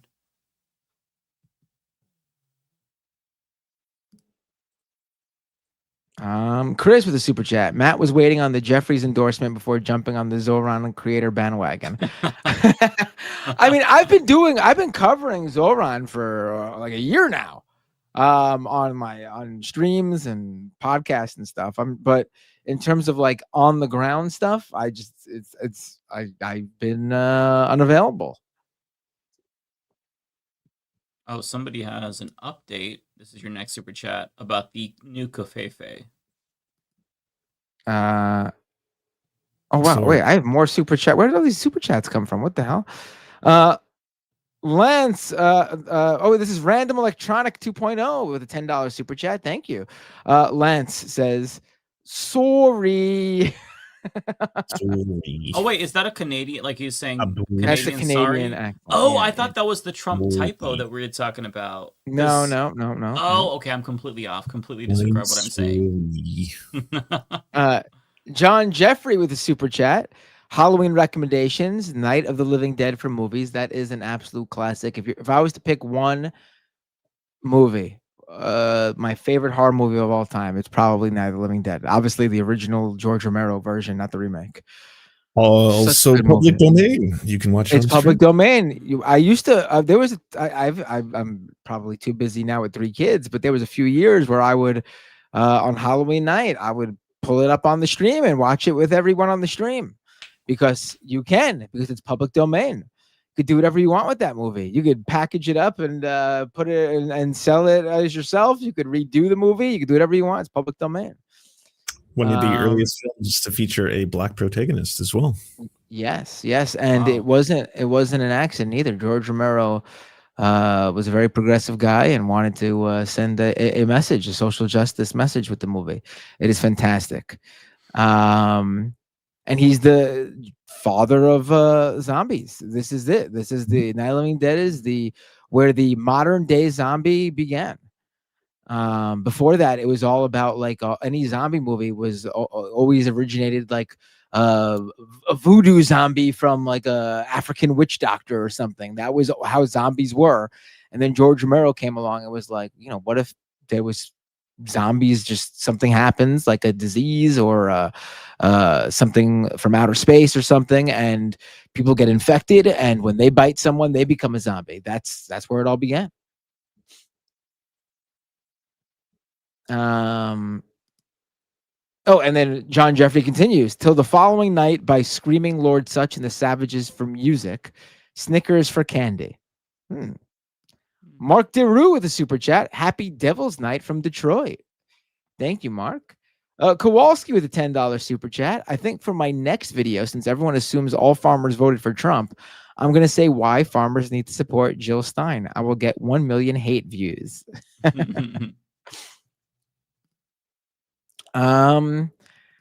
Coast to Coast Ghost with a $10 super chat. You guys were talking about corny Hallmark movies earlier, but you guys should watch a Lifetime movie called Cyber Seduction: His Secret Life. It's the worst best movie. Oh, all Hallmark movies are the worst best movies. I mean, they're all like that. Whatever that one is like, they're all like that.